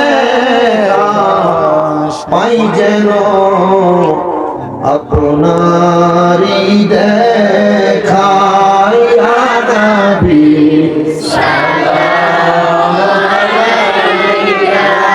ইয়া রাসূল ইয়া হাবিব সালাম আলাইকা সালাওয়াতুল্লাহ ডালো দি কলবো মে আজমতে মুস্তাফা সৈয়দি आला हजरत पेला हम मुस्तफा जाने रहमत पे नाम शम्अ बज में हिदायत पे सैयदी मुर्शिदी काजी अबू सईद पेशवारी सैयदी मुर्शिदी काजी अबू सईद पेशवारी उनकी शानो करामत पेला लाम मुस्तफा रहमत पेला खो सलाम शम्अ बज में हिदायत पे या पाक पंजतन लाख सलाम या पाक पंजतन या हसन शाह हुसैन लाख सलाम या हसन शाह हुसैन करवालार कुर्बानी शरण करो प्राण भरे सकले अस्सलाम नूर चश्मे अंबिया अस्सलाम बादशाहे আউলিয়া সবাই পড়ি মারহাবা আল্লাহ কবুল করে পড়েন আমিন বালাগাল উলা বিকামালিহি ফাশাবাতু যা বিজামালিহি बस मेरे जिंदगी ज़बा पर या रसूल अल्लाह ये है मेरे बंदेगी रसूल खुदा से दिल को सलाम कहना और बागे मदीना से एक फूल तो पिलाए ना बलगल उला कशफत तुजा बिजमालिही हसनत जमिया सालिही सल्लु अलैहि। হে আমার নুরালাপুরের মাহফিলের বাবারা বন্ধুরা, ওয়াজে তো শেষ হয়ে গেছে। মুনাজাত করার আগে আপনাদের সবার কাছে আমি জানতে চাই, ওই সন্তানের মায়ের কবরের আযাব আল্লাহ তাআলা সন্তান আল্লাহর ওলির সোহবতে থাকার কারণে 7 বছর যদি মাফ করে দিতে পারে, আজকে কাজী আবু সাঈদ পেশোয়ারী রহমাতুল্লাহ আলাইহির স্মরণে আমার ভাই মুসলিম মিয়া এত সুন্দর করে 10তম মাহফিল সাজাইছে। এই মাহফিলের উসিলায় আল্লাহর ওলির বরকতে আমরার বংশের কবরের আযাব মাফ করতে পারি। পারে কি পারে না? এমন একটা সন্তান হাতটা বাড়া বলবা হুজুর আমার মা নাই, আমার বাবা নাই, আমার আম্মা আব্বার কবরের আযাব মাপ পাওয়ার জন্য এই আল্লাহর ওলির মাহফিলটার মধ্যে আমি নগদ 2,000 টাকা, আমি নগদ 1,000 টাকা, আমি নগদ 500 টাকা আমি আমার মা বাবার কবরের আযাব মাপ চাইয়া এই মাহফিলের মধ্যে দান করব। মুনাজাতের আগে আসেননি কোনো বাবা 1,000 টাকা দান করবেন? পর্দার অন্তরালের মা বোন যারা আছেন যে কোনো একজন মা দাঁড়াইবেন, দাঁড়াইয়া পুরা মা বোনদের কাছ থেকে কিছু কিছু করে সহযোগিতা নিবেন। আসেননি কেউ? বলে হুজুর আমার মা নাই, আমার বাবা নাই, আমার মা বাবার জন্য দোয়া করবেন। আমি আমার মা বাবার জন্য দোয়া চাই, আমি 1,000 টাকা নগদ আমার মা বাবার জন্য দান করে দিব। আসেননি কেউ? নগদ মা বাবার জন্য 500 টাকা দান করবেন। আসেনিও কেউ? আসেন কেউ? বলে হুজুর আমি আমার আম্মার জন্য দোয়া চাই, আব্বার জন্য দোয়া চাই। হুজুর আমার মা বাবার জন্য খাস করে দোয়া করবেন। আমি আমার মা বাবার জন্য খাস করে দোয়া চাই। হুজুর আমি আমার মা বাবার মহব্বতে 500 টাকা নগদ দান করব। কে দিবেন? নগদ নগদ নগদ দিবেন? কোন সময়? আচ্ছা দেন না। রব্বিল আলামিন, আসসালাতু ওয়াসসালামু আলা রাসূলিহিল কারীম। রব্বানা যালামনা আনফুসানা ওয়া ইল্লাম তাগফির লানা ওয়া তারহামনা লানাকুনান্না মিনাল খাসিরিন। রব্বানা আতিনা ফিদ দুনিয়া হাসানাতাও ওয়া ফিল আখিরাতি হাসানাতাও ওয়া কিনা আযাবান নার। ইয়া ইলাহি রহম ফরমা, মুস্তাফা কি ওয়াস্তে খুলে দে দরওয়াজায়ে রহমত গাদা কি ওয়াস্তে রহমাতাল লিল আলামিন খত মে রাসূল জানে জাগা আহমদ হামিদ মুহাম্মদ মুস্তাফা কি ওয়াস্তে মাবুদ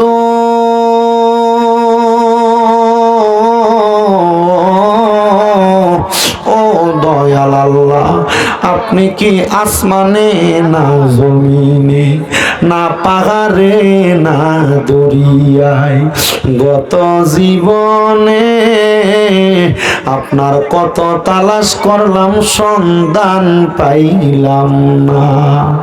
আল্লাহ বহু সন্ধানের পরে পেশোয়ারি দরবার শরীফের আওলাদ পীরে তরিকত মুনাজিরে আজম হযরতুল আল্লামা পীরজাদা কাজী আবু সাঈদ পেশোয়ারি রহমতুল্লাহ আলাইহির স্মরণে 11তম ইসলামী সুন্নি মুগা সম্মেলন সাজাইয়া আজকের জান্নাতের বাগানের মধ্যে আল্লাহ কে জানি মা গারা ইতিম হইয়া হাত বাড়াইছে, কে জানি বাবা গারা ইতিম হইয়া হাত বাড়াইছে। আল্লাহ যেই বাবা সন্তান রে মানুষের মতো মানুষ করার জন্য মাথার গাম পায়ে ফালাইয়া সন্তান রে বড় কষ্ট করে মানুষ করছে, এমন আব্বা যাদের কবরে আব্বার কবর তুমি আল্লাহ জান্নাতের বাগান বানায়া দাও। আল্লাহ কে জানি হাত বাড়াইছে, কার জানি জগতের মধ্যে মা নাই। হায় রে মা, যে মারে মা কইয়া ডাকলে কলিজার আগুন ঠান্ডা হইয়া যায়, যে মায়ের দিকে নেক নজরে তাকাইলে কবুল গজের সওয়াব হইয়া যায়, এমন মা যাদের অন্ধকার কবরে রে আল্লাহ এমন আম্মার কবরটারে তুমি আল্লাহ জান্নাতের বাগান বানায়া দাও। আল্লাহ আবার কত এতিমেরা হাত বাড়াইছে, আজকে মুহাম্মদ মুসলিম মিয়ার বাড়িতে পেশোয়ারি দরবারের আশিকিন জাকিরিন অন্যান্য দরবারের আশিকিন জাকিরিন যাদের মাও নাই বাবাও নাই জনমের এতিম হইয়া হাত বাড়াইছে, এমন আম্মাই আব্বা যাদের কবরে রে আল্লাহ আম্মাই আব্বার কবর জান্নাতের বাগান বানায়া দাও। মরিয়া গিয়াছেন আল্লাহ আল্লাহ দারার মা বাপ মাফ করিয়া দেন না গো আল্লাহ কবরে রাজা। আকাশেতে চন্দ্র সূর্য আল্লাহ উঠে বারে বার কবর দেশে যারার গো মা বাপ ফিরিল না মারা গো মা হারাইয়া বাপ হারাইয়া আজকে কুমিল্লা ঘুমনা নুরালাপুরের মুসলিম মিয়ার বাড়ির প্রাঙ্গণের মাহফিলে তারা হাত বাড়াইছ আল্লাহ তাকায়া দেখো যাদের মা নাই বাবা নাই গো আম্মা আব্বার কবর জান্নাতের বাগান বানিয়ে দাও যাদের মা বাবা বেঁচে আছে হায়াতে তৈয়বা নসিব করে দাও আম্মা আব্বার সেবা যত্ন করার মতো তৌফিক দান করো ও আল্লাহ এই নুরালাপুর সহ সমস্ত পৃথিবীর মুসলমান ইমানদারদের কবর জান্নাতের বাগান বানিয়ে দাও রাব্বুল আলামিন আল্লাহ ফরিয়াদ তোমার দরবারে আমার একজন মা জননী ওনার স্বামীর জন্য দোয়া চাইছে কিছু হাদিয়া প্রেরণ করেছে আমার মা জননীর দোয়া তুমি কবুল ও মঞ্জুর করে নাও বিশেষ করে আল্লাহ আজকের মাহফিলে যারা টাকা দিয়া পয়সা দিয়া শ্রম দিয়া বুদ্ধি দিয়া পরামর্শ দিয়া মাইক দিয়া লাইট দিয়া প্যান্ডেল দিয়া মিডিয়ার বাইরা সহ সম্মানিত শ্রোতা মণ্ডলী পর্দার অন্তরালের আমার মা বোনেরা প্রত্যেকের খাস দোয়া তোমার দরবারে কবুল ও মঞ্জুর করে নাও আমি হাত বাড়ানোর সাথে সাথে নগদ অনেকে হাদিয়া বাড়াইয়া দিছে আল্লাহ প্রত্যেককে তুমি কবুল আর মঞ্জুর করো রাব্বুল আলামিন দূর দূরান্তের প্রত্যেকটি মুসল্লিরে কবুল ও মঞ্জুর করো প্রত্যেকের ব্যবসা বাণিজ্য কাজে কর্মে চাকরি বাকরির মধ্যে বরকত দান করো যারা পড়ালেখা করে বিদ্যা বুদ্ধি বাড়াইয়া দাও মানে সম্মান ইজ্জতে জিন্দেগি নসিব করে দাও আল্লাহ বিশেষ করে ফরিয়াদ তোমার দরবারে আমার অনেক প্রবাসী ভাইয়েরা বিদেশ থেকে দোয়া চায় প্রত্যেক প্রবাসীদের কামাই রুজির মধ্যে ব্যবসা বাণিজ্যের মধ্যে বরকত দান করো হায়াতের মধ্যে বরকত দান করো প্রবাসীদের মনের আশা পূরণ করো প্রবাসীদের কামাই রুজিতে বরকত দাও প্রবাসীদের হায়াতে বরকত দাও প্রবাসীদেরকে শরীর সুস্থ রাইকা বেশি করে কামাই করার তৌফিক দাও আল্লাহ ফরিয়াদ তোমার দরবারে অনেকে খাস করে দোয়া চাই খাস দোয়া কবুল ও মঞ্জুর করো আমার কেন মিয়া পাগলা দাদা ভাই উনি দূর দূরান্ত থেকে চলে আসে কেন মিয়ারে কবুল ও মঞ্জুর করো আল্লাহ বিশেষ করে মুর্শেদ ভাইয়ের আব্বার জন্য দোয়া চাইছে আম্মা অসুস্থ আছে তারে কবুল ও মঞ্জুর করে নাও মুসলিম মিয়ার সাথে যারা যারা মাহফিলে ইন্তজাম করে সহযোগিতা করে আঞ্জাম দিয়া সহযোগিতা করেছে তাদের প্রত্যেকের তোমার কুদরতের দরবারে কবুল আর মঞ্জুর করে নাও আল্লাহ ফরিয়াদ তোমার দরবারে গমনি পর্দার অন্তরালের অনেক মা বোনেরা দোয়া চাই আমার মা বোনদের দোয়া তোমার দরবারে কবুল ও মঞ্জুর করে নাও আল্লাহ মরম দিবা দুঃখ নাই তবে বেঈমান বানায় মরম দিও না মরণের আগে বারবার মক্কা মদিনা তাওয়াফ জিয়ারত নসিব কইরা আখেরি জবানে ইমানের কালেমা নসিব করে গো আল্লাহ আল্লাহ বিশেষ করে আমার জুয়েল যে সুন্নি মিডিয়া তার ভাই একটা মাদ্রাসা প্রতিষ্ঠা করেছে দোয়া চাইছে আল্লাহ তার ভাইয়ের মাদ্রাসাটাকে তুমি সুগম এবং সুন্দরভাবে পরিচালনা করার তৌফিক দান করো বিশেষ করে আমাদের জাহিদের আব্বা অসুস্থ আছেন কুয়েতের জমিনে দোয়া চাই জাহিদের আব্বাকে কবুল করে নাও রাব্বুল আলামিন মরণের আগে নবীজির নূরানি চেহারা মোবারক দেখাইয়া আখিরি জবানে মধুর কালেমা পড়াইয়া দিয়েন লা ইলাহা ইল্লাল্লাহু মুহাম্মাদুর রাসূলুল্লাহ সাল্লাল্লাহু আলাইহি ওয়াসাল্লাম আসসালামু আলাইকুম।